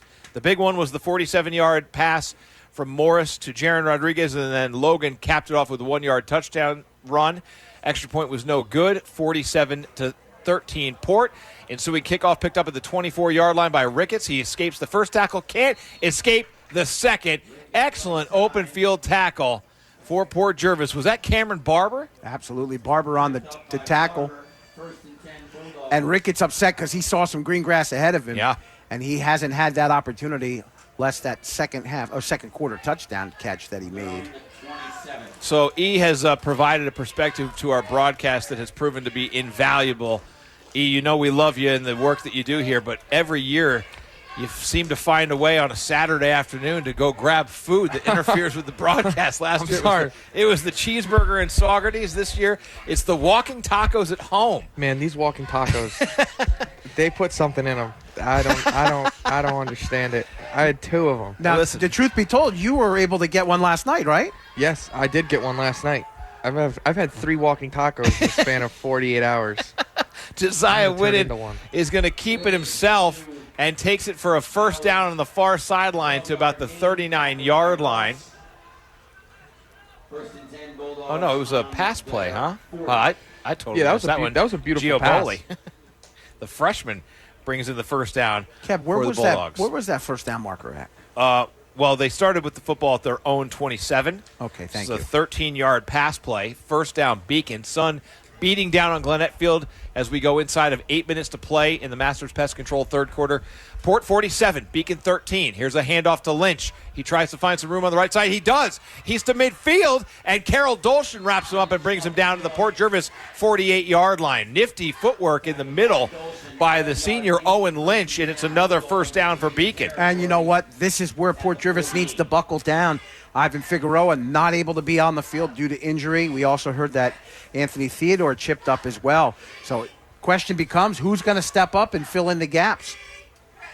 First down, Beacon at the Port 48-yard line after the 12-yard gain for Lynch. They'll send a man in motion. That's Jordan. It'll be Lynch on the carry. He's got more room off right tackle. Gets it to about the 41-yard line, a gain of 7. 2nd and 3 coming up. Ryan Ross is credited with the tackle.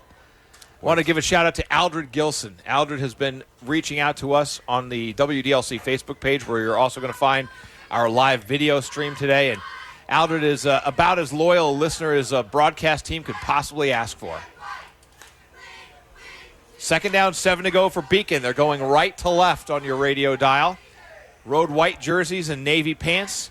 Navy helmets with the gold lettering, or the gold numbering, I should say. Again, Jordan goes in motion. Whitten's going to keep it, and he's in trouble. He's going to be hit by Dolshin and pushed way back. They finally blow the whistle inside of Beacon territory. But how about the effort made by Elijah Campbell to really get that whole thing started? Boy, that almost was a busted play by Campbell. He took a beeline to the quarterback, and Whittick just kind of rolled out to the right. Then I think it was Hicks and company who filled in the gaps. Whitted backwards and backwards and backwards, but only going to be marked back to about the 46. What? So a loss of 5 on the play, as he was not making football moves. He was making, making football moves further behind the line of scrimmage. Nonetheless, 3rd down and long for Beacon at the Port 46. I'm stunned by that spot. Well, the Raiders are able to send everybody and sack Whitted in the backfield.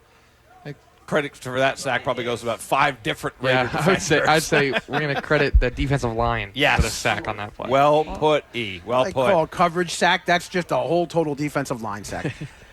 A loss of a yard, 4th and 9 now.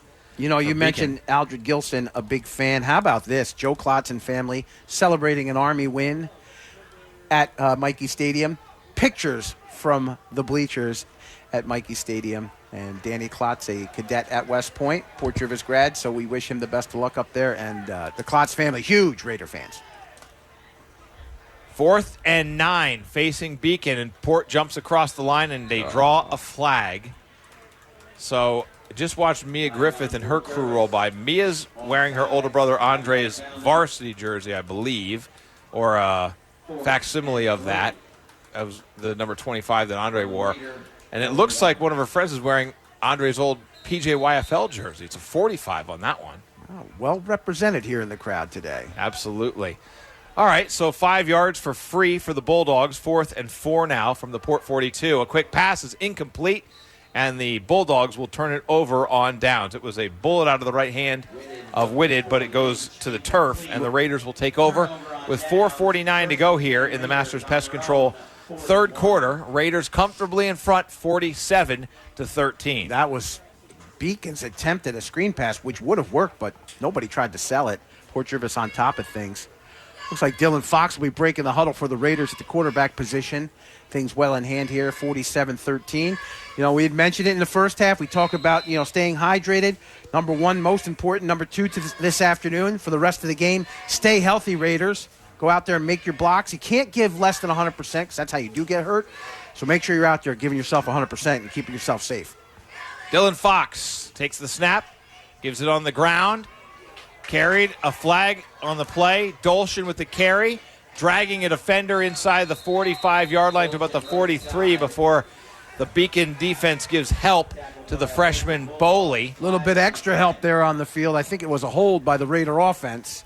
Flag is at the line of scrimmage, and referee is doing that old wave. Bring it back, fellas. So this play will be negated as there's going to be a hold penalty. Hasn't been much penalties this afternoon, unlike last week. And there you go. That's a great point, Tommy. It's been a pretty clean game. The refs have kept the flags in their pockets. Last week it was, you didn't know which there was more of, the rally towels in the bleachers or the flags being thrown by the referees. So the Raiders are going to go back to their own 31-yard line. First and 20 now for Port Jervis. Clock rolling. Interesting. But it's late in the third quarter and the game that's out of hand. We're not going to complain about that. Here's another handoff to Dolshin out of the hand of Dylan Fox, and he's going to be gang tackled at about the 35-yard line. So it'll be a short gain for Carroll. And here's where Dolshin has to learn. He tries to do, as Ethan mentioned in the first half, a little shake and bake. He's got to put his shoulder down there. He's got to put his shoulder down and just get what you can get. He tries to dance in and out a little bit too much. Don't want to disrespect the young man. He's not much of a dancer. He's more of a bruiser. And a Beacon player is down. Mason Supple is down on the turf. There's an injury timeout on the field. The sun continuing to work its way out here. 79 degrees now. Feels like of 83. The thunderstorms keep getting pushed back, which we're very happy about. Now they're saying not till after 7 o'clock, so that's good. And the Port Jervis trainer is back out onto the field to attend to another injured player. There have been a spat of injuries, of course, none more prolific than the one to Ivan Figueroa before the end of the first half. And our thoughts are certainly with Ivan, as is every player on that Port Jervis sideline, and hoping for the best for the senior captain. So while they attend to the injured Beacon player, we'll tell you, 3:31 to play, Masters Pest Control third quarter. Raiders up 47-13, and we're going to send it back to the studio for a quick commercial break to hear from some of the local businesses who make Raider football possible on the radio. This is Port Jervis High School football on WDLC, presented by ADAC. The Alcohol and Drug Awareness Council of Orange County is a nonprofit organization dedicated to addressing the use of alcohol and other drugs by providing prevention education at schools and in the community. ADAC offers support services for individuals and families experiencing the negative effects of substance use. Substance use disorder knows no barriers. It could impact anyone, but it can be prevented through community support, education, and communication. If you or someone you know needs help, please reach out. Learn more by visiting adacinfo.com. WDLC Port Jervis. Yard by yard, Raiders football is live on WDLC Country. Well, when you take a commercial break when you really shouldn't, sometimes you pay the price, and we just missed a beautiful 65-yard touchdown strike from Dylan Fox to Maddox McCormick. Hopefully you saw it on the live stream. And actually, you didn't on that either if you were watching, because the camera never moved. So we missed it on every possible way that we cover Raider football. But we're telling you right now that it was a nice pass over the middle to Maddox McCormick, who had plenty of room, and he did the rest with his legs. 65-yard touchdown strike from Dylan Fox to Maddox McCormick. And here comes Alexa Bennett to try the PAT. 53-13, Port Jervis in front here against Beacon. And Alexa's extra point try is good. 54-13 now. The Raiders are in front by 41 points. A big win in week 1, 48-18 against Monticello. Sorry, week 0.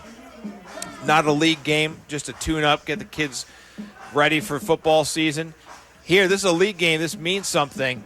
point differential could always come into play down the road. And this one is distinctly in the Raiders' favor, Tommy. They have dominated from the start of this game. You know, sadly, the takeaway from this game is 56/44, and that is the injury to Ivan Figueroa. But for Port Jervis today, putting together what they had to, they knew Beacon, with all due respect, was a lesser football program, struggling to make numbers, struggling to have players on the team and the roster. So Port knew what they had to do today, and for the most part, they've done that. But again, the big takeaways will be the condition of Ivan Figueroa, and also, you know, E had mentioned it, you know, Anthony Theodore. We saw Theodore take a shot to the inside his knee, above his knee in the first game, week 0 last week, and second half of this game, he is shoulder padless on the sideline. So Coach Straharski made it known in preseason, and it's evident today that the health of the Raiders will be the key to their success. Derek Young will kick it away left to right for the Raiders. Short end-over-end kick fielded at the 32-yard line by Wanji.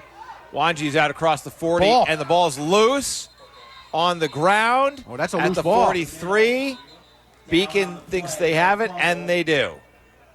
So 43-yard line is where Beacon will take over for the Raiders. Go ahead, Funny Tom. that they have the ball when Ryan Ross comes up with it at the bottom of the pile. Oh, yeah, the Raiders are saying, guys, this is ours. And Ross comes up with the ball. The side judge is marking it at the 43-yard line, and that's where Ross came up with it.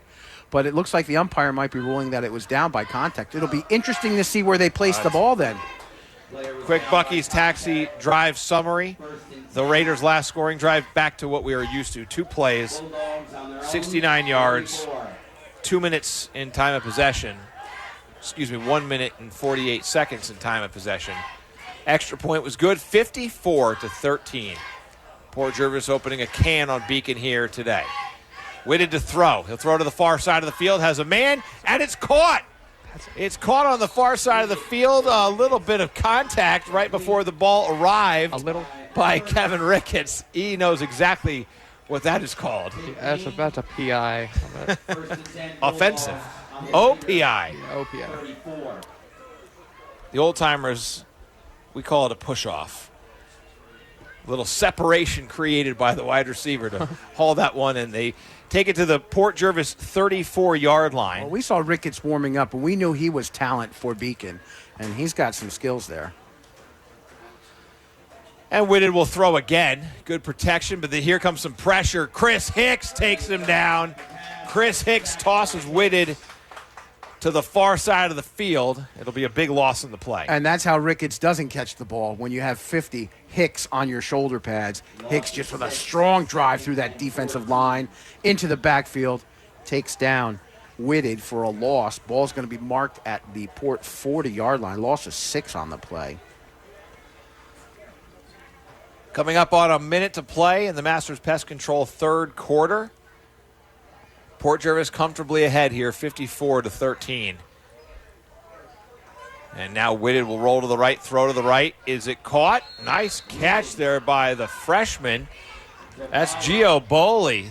Boy, he's had some standout plays today for Beacon. Well, bring up a third down, though. It will. That's third correct. and short for Beacon. On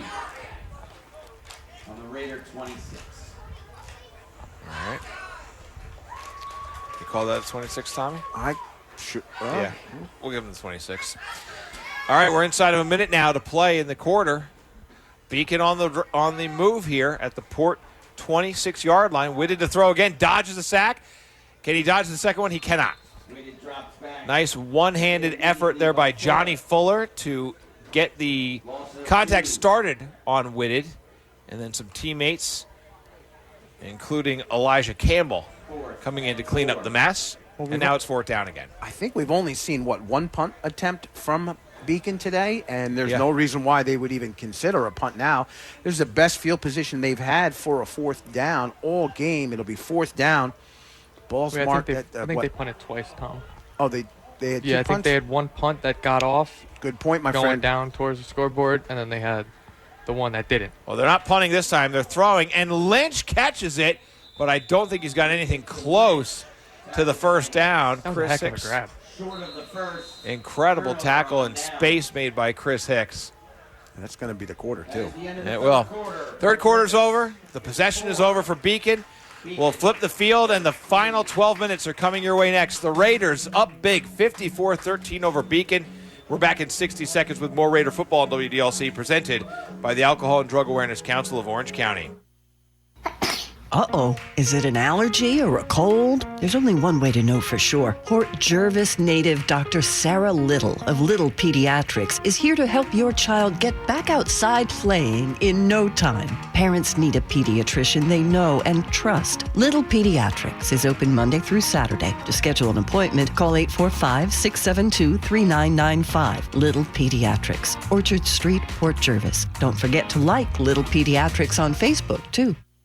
Planning a service is a difficult time. Gray Parker Funeral Home will help make this difficult time a special one with a range of services to help fit your needs and every opportunity to make the moment one to remember. Gray Parker Funeral Home is a family-owned and operated business serving our community since 1924, located at 100 East Main Street, Port Jervis. For more information, go to grayparkerfuneralhome.com or call 845-856-5191. Gray Parker Funeral Home is a proud supporter of the Soapbox Derby and would like to wish all the drivers good luck.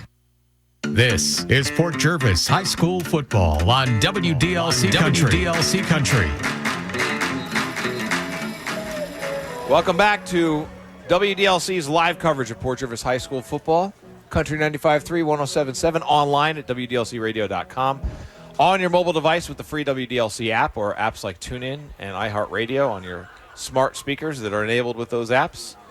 Alongside Tom Faggione and Ethan McElroy, I'm Kevin Halpenny. Port Jervis takes over first and 10 at their own 27-yard line. Tommy, what do you got? Port Jervis, you're right, starts the fourth quarter with a fresh set of downs, a fresh new possession. Same thing for Port Jervis to start the third quarter and the second quarter. The second quarter started with a change of possession, Raider ball, first and 10.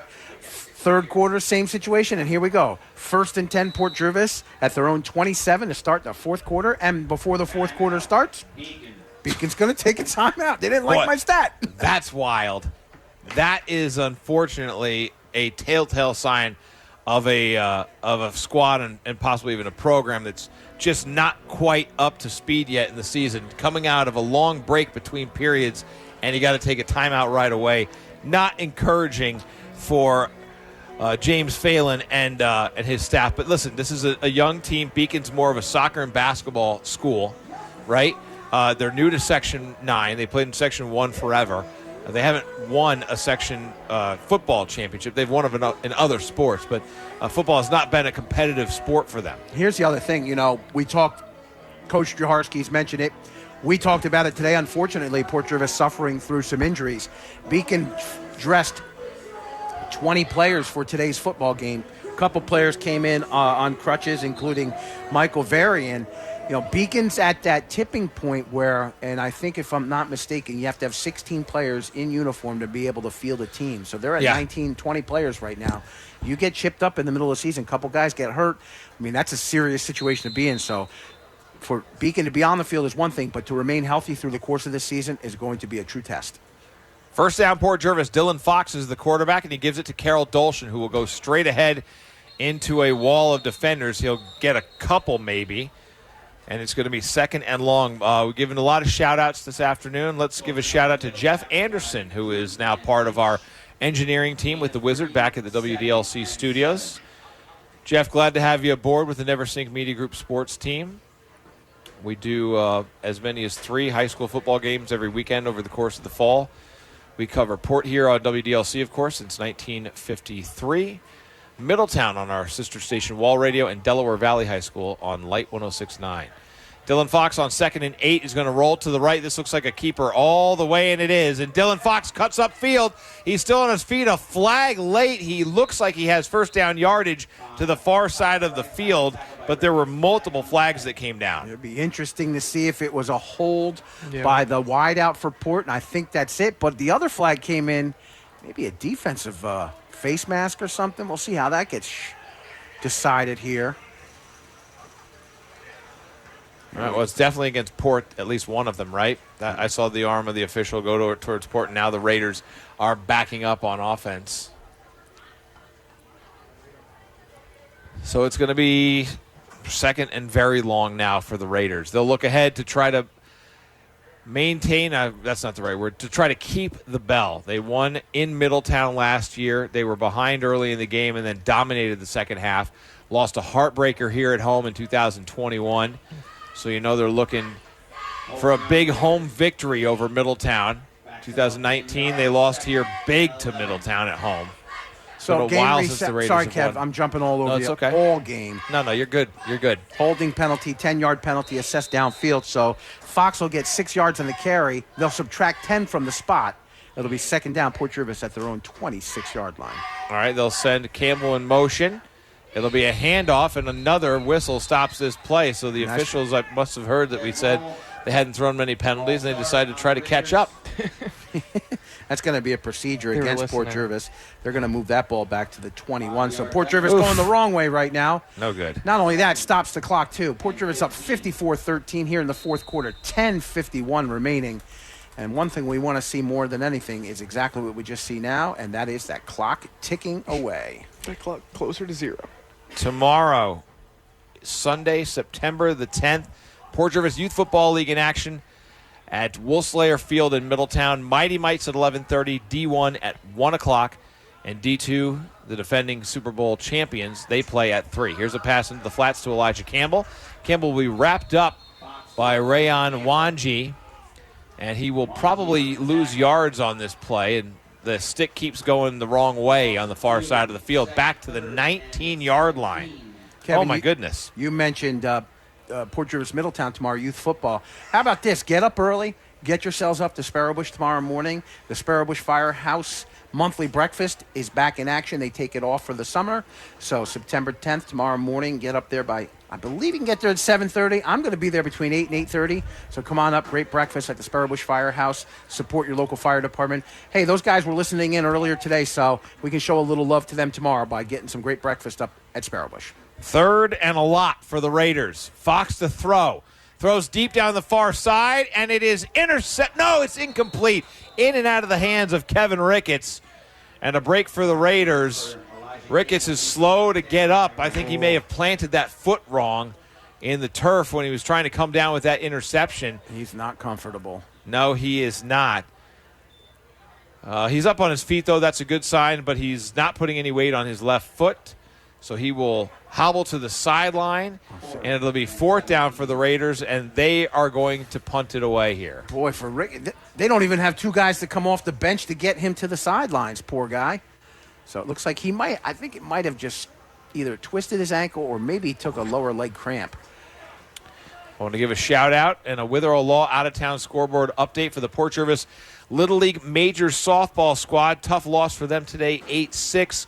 I want to thank Brian Maida, their head coach, for providing us with that information. If we hear anything player-specific, we'll give those kids the shout-outs that they've earned.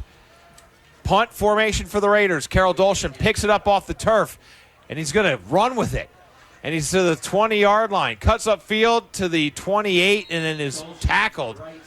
Boy, I thought Carroll had plenty of time to get the kickoff, and then he just decided, you know what, I'm just going to see what I can get with this. Yeah, I think he just wanted another couple rushing yards. Wanted to run. I'm going to tell you one thing. He saw the stats. He's like, I got to add to that. Special teams coach John Stellato, he's not going to be too pleased with that. None whatsoever. Turnover on downs, 8:43 remaining in the game. And Port Jervis losing focus right now. Obviously, it's 54-13, but you cannot lose focus until the game is over. And right now, Port Jervis playing haphazard, lazy, sloppy, and coach is not going to be happy with that at all. We're in the fourth quarter. It's presented by Brace Landscaping, and Port Jervis has turned the ball over to Beacon. Whitted will throw over the middle, and it's caught. Nice pass play in the seam to Mercer Jordan. A big play inside the red zone, and it is a first down for Beacon. Where did they take that over? At the Port 19, that right? Was first and 10 at the 28. The 28. Okay. So they'll set it up now at the 13-yard line. Pickup of, they got 15 on that. Wow, good pass play to Mercer. I'm sorry, to Mercer Jordan, that is. And just like that, Beacon looking to get some more numbers on that scoreboard. Absolutely. Whitted, he runs to the left. He's going to keep it himself, and he's going to go out of bounds in front of Johnny Fuller on the far sideline at about the 11. A short gain for Whitted. Second down coming up for Beacon. Gain. Oh, How okay, about nothing. Gain? So, interesting. Goes out of bounds. Gives himself up. Injury timeout. Oh, there's an injury timeout. It's a Raider with a leg cramp. Oh, man. It was bound to rear its head at some point, right? 80+% humidity over the course of the game. Sun's been out the entire game. Storm's holding off, thankfully. But now, after being on the field for over 2 hours, it's finally starting to catch up to some of these players. Kev, the big question is UNE. How you guys holding up? No cramps over there? You good? None. I'm in great shape here. Trying to get back into the habit of being more physically active. Very pumped that I wasn't winded at the top of the stairs. As I said it out loud, I realized how terrible it sounds that I was winded. So whatever. Progress is progress. But E and I got the water. We were properly hydrated. E's got multiple Gatorades. Nobody took hydration more seriously today than Ethan. Yeah. This dude is sitting amongst a sea of empty bottles. But that comes with peril. You got to remember. You got to be prepared in the press box. That's true. That being said, E is 3 for 3 on the walking tacos too. So, big win for E. I give the big hats off to the ladies, the young ladies in the concession stand. 2-time award winner for me. Yesterday and today was able to secure some homemade chocolate chip cookies. They were absolutely delicious, worth every bit of the penny. That were the money that's donated to the concession stand goes to the senior class, helps them out on their endeavors and their trips. Coming to the sidelines for Port Jervis, Hunter Dean, number 70, I believe, for the Raiders. He had a lower leg cramp, and no doubt about it, those are totally uncomfortable as he's sucking down a whole bunch of water on the sidelines now. And, it's not a matter of it's not to question the conditioning, but the conditions today warrant the fact that sooner or later it's going to happen. You cannot hydrate enough if you never come off to the sidelines. All right, it'll be a second down here for Beacon at the Port Jervis, call it the 12. Oh, Whitted's going to throw. Throws for the end zone. It's tipped and incomplete. Jaron Rodriguez in coverage for the Raiders. And that one was intended for Derek Fortes Jr., a senior. Welch and Rodriguez in coverage there for Port Jervis. 7 minutes, 20 seconds to go on a running clock here in the Brace Landscaping fourth quarter. Don't forget Brace Landscaping also offering paver patios and sidewalks. Third down now for Beacon. Left to right, the Bulldogs go. 54-13. Port Jervis in front. Raiders going to go to 2-0 on the season, and more importantly, 1-0 in Class B Division I league play. Whitted will throw over the middle, actually to the far left side. It's in and out of the hands of his intended target, and that was Ricketts. Yep. Ricketts jumped in the air. The guy's 6'6". And, those guys like to Keyshawn Johnson used to do it all the time when he played with the Jets. Wants to jump up in the air, but the ball's going to hit him in the gut. And get those hands out there. That's what those are for, to catch those balls. Incomplete pass. It'll bring up a fourth down now for Beacon. They're on the Port. I got them at the 13. For Beacon, just a little bit of pride. They want to score here in the most desperate of ways. Fourth down. They are at the Port Jervis 12-yard line. Whitted will stay in the shotgun. That's where he's been the entire game. He's going to throw over the middle. Has a man. It's incomplete. No and about way. 17 No flags come way. out. E doesn't love it. That's the pass interference you call? That's the pass interference you call? That's probably the best coverage I've seen in from a high school corner. And how is that a pass interference? Tell us about it, He's stuck with him that whole entire way. Had his left arm out before. Oh my gosh. Oh my gosh. Well, it happens. Wow. Yeah. It happens. Wow. 6:09 here left in the fourth quarter. It's going to be first and goal. Does the ball be marked? I'm going to give him the 6. So, and E, you're right. We'll break down the film afterwards. Great defensive coverage, and that's what'll happen. Coach will see that in practice, say that was a great defensive play. Nonetheless, now, if Port made a great defensive play on that play, they need to amp it up now. They got 3 or 4 more plays here of good, strong defense. You think of it as holding on to the lead. You don't want Beacon to score here at all. First and goal from the 7. Whitted's going to take it himself. Goes to the left pylon, reaches, and he's in. Left side. It's a touchdown for Beacon. Where are you a seeing that, 7-yard Kev? touchdown. This referee who came trailing threw his arms up. There it is right there. just inside of the halfway point of the Brace Landscaping fourth quarter, and Beacon has scored again to make it 54-19 with the extra point pending. And that was junior Josiah Whitted on the carry, the quarterback for the Bulldogs.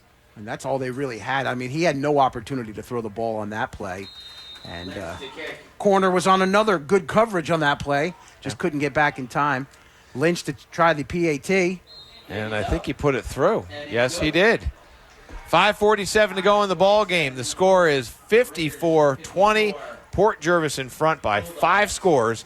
We're back in 30 seconds with more Raider football here on WDLC, presented by the Alcohol and Drug Awareness Council of Orange County. You got some projects planned for your house? Oh, yeah. You got time to do them? Yeah, you need to call Brace Landscaping. They do all kinds of landscaping and property maintenance, masonry work, fence installs, and more. This winter, they'll be offering snow removal too. Don't put off those projects. Just hire a pro.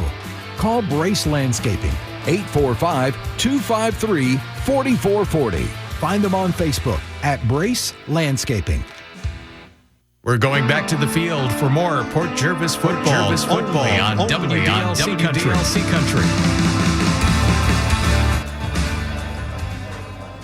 5:47 to play in the game. Beacon scores what ultimately was about a 28-yard drive. 2 minutes and 56 seconds in time of possession as we look at the Buc-ee's taxi drive summary. The extra point was good off of the right foot of Owen Lynch, and it's 54-20 now. Port Jervis still in front by 34 points. They won the Week 0 game by 30. They're in front by 34 right now. Oh. Now, you know what? If you're 8-man, Eldred. If you're Burke, check that. If you're Beacon, the sun's getting to me, fellas. Well, E said this looks like Burke visually, aesthetically.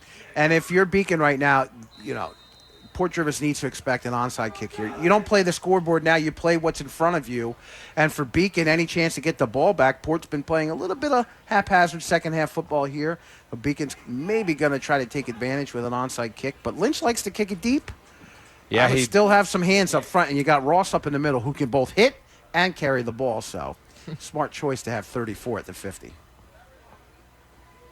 10 yards back for Lynch. He'll approach the ball. Clock's ticking. It is. Next year we'll know for sure. Oh, no, the ball's loose. Oh, my gosh. A big hit. The ball's still loose. That's Port ball. Ball's loose. It's Port There's ball. a scrum at the bottom. It's got to be Port ball. Nice effort there by Hunter Dean to right. try to cover that right away. Oh, no. I've known Hunter since he was a little kid. He is he's not the hands guys out there. And it is Ross coming up with it. But we also have an injury on the field. Yep.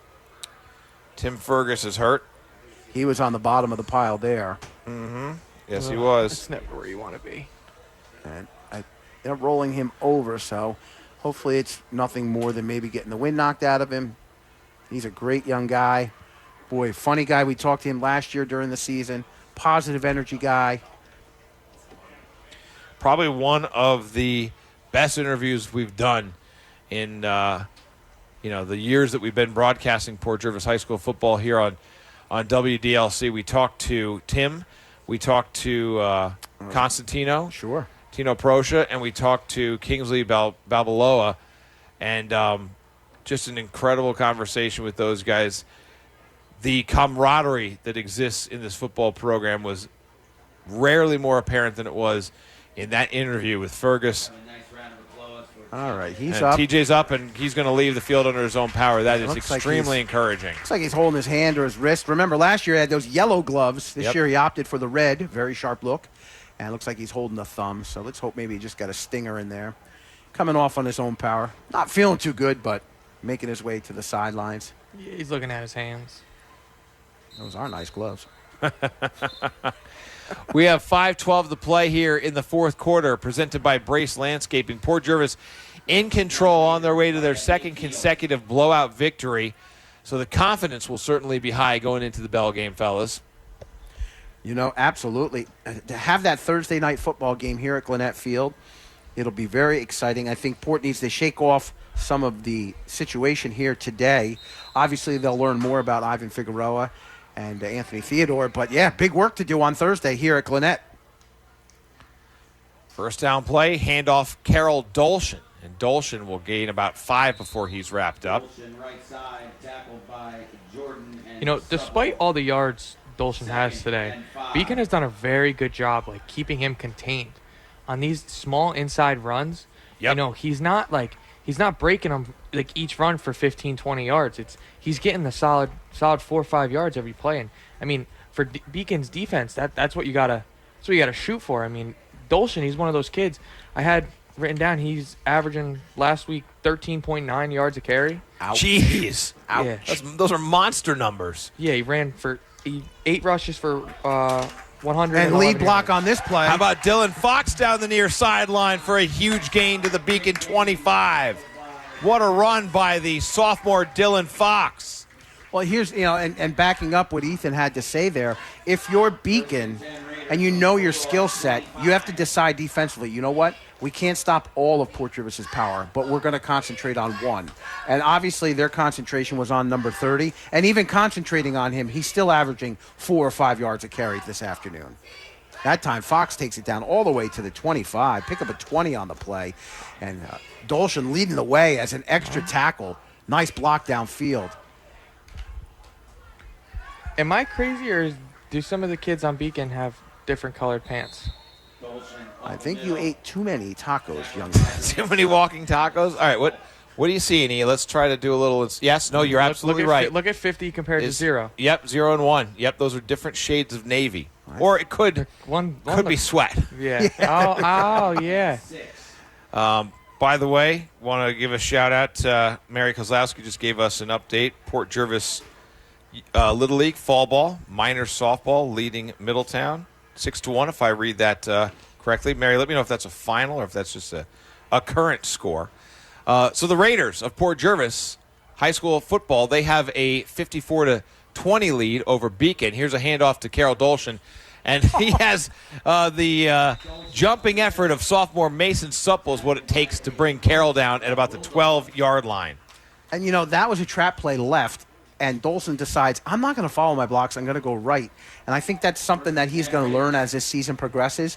He needs to let those blocks in front of him develop. It'll be a lot easier for him to get those easy yards when those big bulls up front are making blocks for you. Nonetheless, he cuts back, still gets the first down. We calling that the 12, Tommy? I'll give him a dozen to the 12. We'll give him 11 to the 12. All right. Fox out of the shotgun with Dolshin to his left. Campbell in the slot on the left. Fox going to keep it himself. And he is met and stopped, and they throw a flag late on this play. A little lift-up tackle. We mentioned before when we were doing our Witherell Law out-of-town scoreboard, some of the fall ball that was going on. We mentioned the major softball team from the Port Jervis Little League fell 8-6 today, but we do want to shout out Shayna Carroll and Isabella Maida. Both did great pitching today for that squad. And I just got a word that the two majors teams from the Port Jervis Little League, we have two majors fall ball baseball teams. They played each other today, and it was a nail-biter. PJ Red edging out PJ Black 7-6 today in fall ball. Kevin, hats off to our Port Jervis grounds crew, all the facilities leaders here. JJ, our athletic director. I just got a little text message on the phone. The thunderstorm warning is in effect at 5 o'clock today. Oh, it is still at 5? So, obviously, Port Jervis is going to get this game in. Not a drop of rain falling during this whole contest. Fantastic. Really hot, but no rain. Fall down. Dolshin takes Carroll it to the Dolshin right. will walk in for a Raider touchdown. Dolshin takes it in from 21 yards out. And with 1:40 here remaining in the game, how about that, fellas, on the scoreboard? Port Jervis, 60.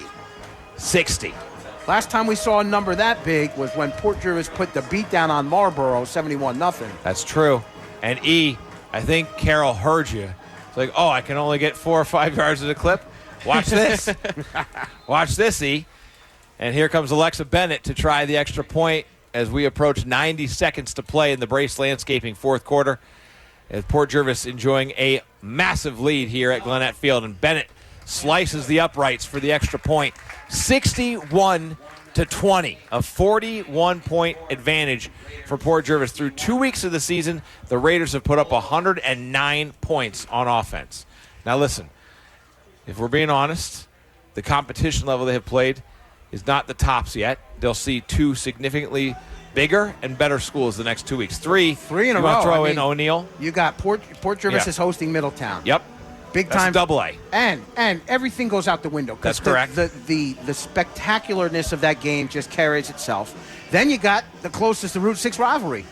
Port Jervis on their first road trip. We got to go far, fellas, over to Neversink, and then we're home. And when we're home again, we host a team whose last game last season was in the Dome in Syracuse, and they came home with the chip. And I got to tell you one thing. I don't care if that's Class D, 8-man, whatever. Whoever wins the chip gets a certain respect in my book. They know what it takes to win a championship. O'Neill will be here in 3 weeks. It's going to be a great game. And there should be a pretty decent amount of hype around that game, too. Like, you have the state champs in your house. People are pumped. The kids, I would imagine the kids in school are going to be excited about that. Dude, 3 big games in a row coming up for Port Jervis. These 2 games now, you got to put them to rest and know that you got to – now business really starts. Young to kick off. Yep, here's the kick. It's a short one, fielded at the 31-yard line. Across the 35, and then a nice stop tackle made on the far side of the field for Port Jervis. Elijah Campbell has been in quite a bit of second-half action. He's really showing some talent here on this Raider football team. Elijah is a junior. I would expect then his role will increase over the course of the season. And for Beacon right now, you know, you've come into this game with 21 players, 19, 21 players. The best thing for you to do right here, and I don't want to be a jerk, but this is where you take the knee. Or you just throw a little dive play. You got, Lynch, the big running back in the backfield. The last thing you want is in a 61-20 game is have a guy pull a hamstring, running a quarterback bootleg or some kind of out pattern when it is a most non-consequential play in the game. Ball's going to be marked at the Beacon 35-yard line. Clock's ticking. Just a minute left here. And Beacon, oh boy. Oh boy. And guys, far be it from me to question the integrity of coaching staffs, but situational awareness is so important. 1 minute, 1 second left in a game, 61-20. I don't care points. if you have 8 players in your offensive huddle. When you're down 61-20 and there's 1 minute left in the game, you snap the ball, and if you don't take a knee, you hand it off to your fullback, and you get what you get. When you blow a timeout with 1 minute left in the game, when you're getting smoked that bad, that is a bad visual, a very bad visual. It's not done for player safety. It's not done for the integrity of the game. That is something, and I'm sure that Coach Straharski right now is giving his players some extra water, and he's telling them, whatever this play is, make sure you make the tackle, and then that's it. Let's just end this game, and let's get out of here. Hey, how about a shout-out to the varsity cheerleaders in a 41-point game, still in the sun with all the pep and spirit they had from the very beginning. Carly Acevedo, Delilah Allen, Jackson Brunel, Jocelyn Decker, Haley Dugdale, Ashley Emerson, Annabella Epps, Jeanette Fountain, also Melina Hernandez, Leilani Logan, Casey Lynch, Cora Mason. Here's the play. It's a throw deep down the field by Whitted, and it is incomplete. Taylor Mieszczuk, Ava Petito, Amaya Scott, Emerson Sotelo, Sam Stewart, Abigail Van Orden, and Daisha White rounding out the 2023-2024 Port Jervis varsity cheerleaders under the coaching of Chris Addy. And they have kept the spirit here despite a non-competitive football game. All bets are off on this now. Beacon's going vertical. Long passes down 61-20. Port Jervis is going to do their good coverage here, and they are going to try to sack, and the sack. They get him. That's Nashawn Campbell. Campbell, and the helmet comes off again. That Campbell didn't wrap him up at the end. Campbell just got it started. Yeah, I don't know. Like, he's looking for a flag there, but that play should have been dead. Now, has he got to come off 5 seconds with the ago? Definitely. Has he got to come off with the helmet popping off his head? Definitely has to. Yep, you can't. You have to leave the field, don't you? Definitely, you're not allowed. Maybe Beacon will burn another timeout. Well, maybe we'll just let the clock run. I got no problem with that. Love that. I love that idea. E for the win. Yes. E just put himself in the running for player of the game, broadcaster of the game. I think they might do it here. There's what are they going to run a play with 10 seconds to go? 61-20. Beacon over the football. Are they going to try it or not? Oh, yeah. They called for the snap, and they let him play. They let the clock run out. No whistle. What is this? This is insane, and that's how somebody's going to get hurt. Exactly. That is exactly how you hurt somebody. That's rough. That's a rough way for the game to end, but it ends in a Port Jervis victory, 61-20 over Beacon. We will send it back to the studio. We'll have our Raider of the game coming your way on the post-game show. Port victorious, big time, 61-20. More after this. You're listening to live coverage of Port Jervis High School football on WDLC, presented by the Alcohol and Drug Awareness Council of Orange County. Don't you miss the good old days? Wait, the good old days are still here. Once in my life, I have someone who needs me. Come see Rich Wilson live at the Riverview Inn in Matamoros on Friday, September 29th. Rich will be inducted into the Delaware Valley High School Hall of Fame Legacy Wing in a special ceremony on October 1st. While he's in town, he'll perform for one night only, September 29th at the Riverview Inn, just like the old days. Rich Wilson returns to the Riverview Inn. Make your reservations now online at riverviewinninc.com. Hi, everyone. This is David Bavoso from Bavoso & Plotsky, your neighborhood law firm. We're excited to see you back and ready for another great season. Bavoso & Plotsky continues to be here, ready to support the community and to assist with the legal needs of those that call this community home. Ranging from real estate to criminal law, family law to wills, trusts, and estates, we have the experience and the know-how to help you.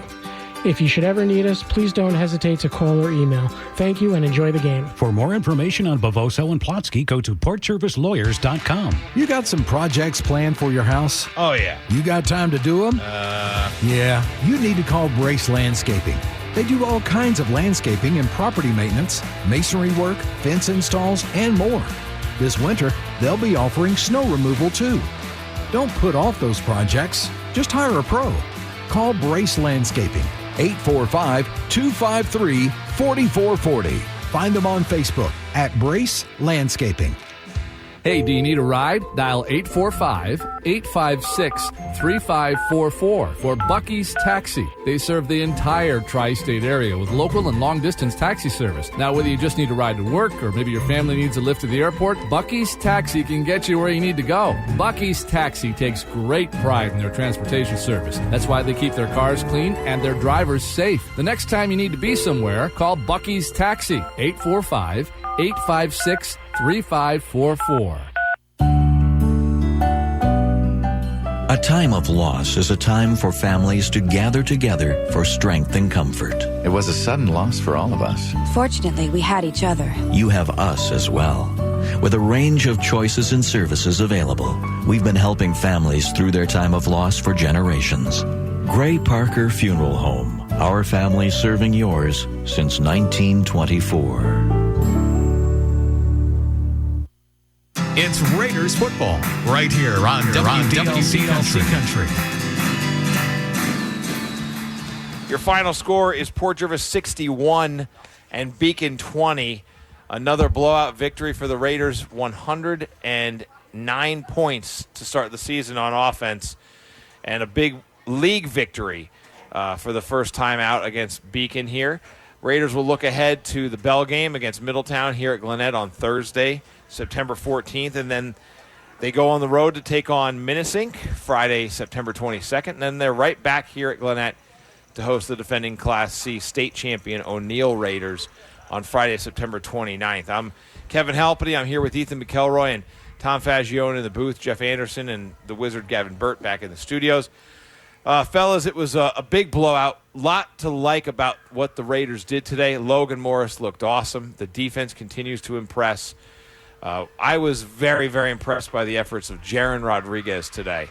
He's going to be my pick for player of the game. You guys got anybody else? I second that motion. All right. Absolutely. Jaron, great offensive catches in the first half. 2 catches, 2 touchdowns. I mean, the guy did everything. Great moves after the catch and strong on defense. And he's also so versatile on the specials.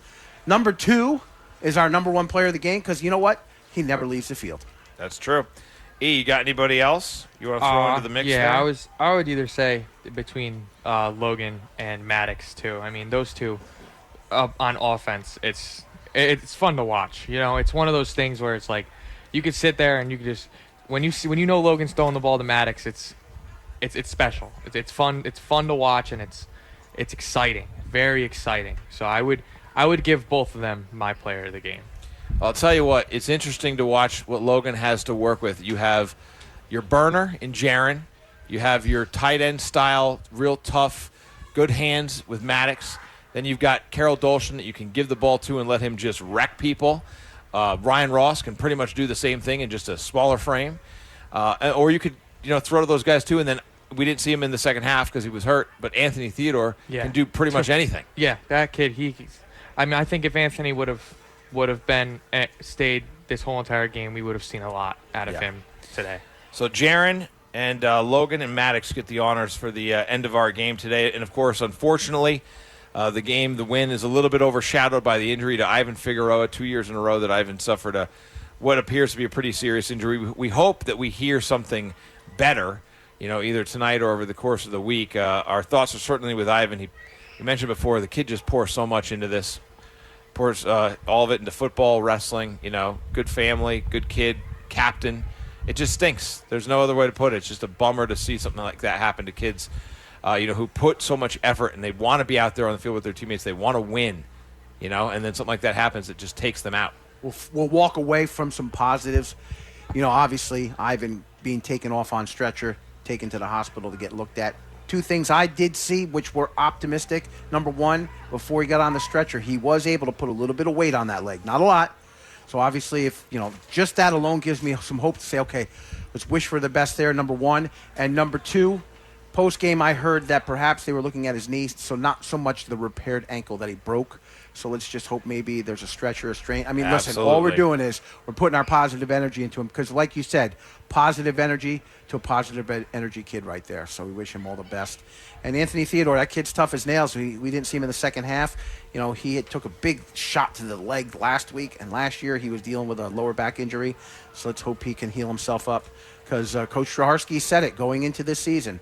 Everything was predicated on the health of the team. Absolutely.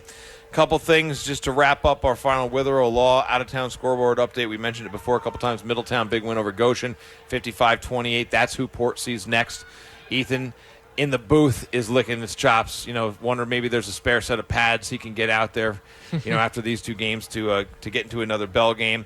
Also want to give a shout-out to the fall ball teams we heard from. Got some more details, some shout-outs. Ethan Kunje, Ryan Fitzpatrick, Sophia Reinhardt helping PJ Red Majors Baseball race a 6-0 deficit for that 7-6 victory for them. Thanks to everybody who provided us with that information.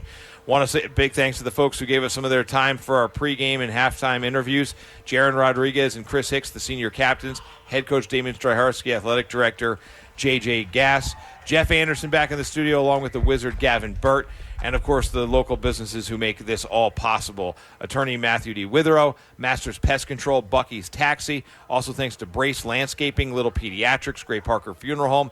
Thank you to attorneys David Bavoso and Glenn Plotsky. Also Neversink Lumber, M&T Bank, Milford Chrysler, Dodge Jeep and Ram. And the title sponsor of our coverage of Port Jervis High School football, the Alcohol and Drug Abuse Council, the Alcohol and Drug Awareness Council of Orange County. They have their Recovery Picnic Friday, September 15th, 12 to 2 at Riverside Park. So make sure you join ADAC for that. For Tom Faggione, Ethan McElroy, Gavin Burt, and Jeff Anderson, I'm Kevin Halpenny saying so long from Gwinnett Field. Port victorious 61-20 over Beacon. Short week. Bell game Thursday. 6 p.m. kickoff. We'll be on the air at 5:30 here on Country 95.3 and 107.7 WDLC. It's all made possible by the Alcohol and Drug Awareness Council of Orange County.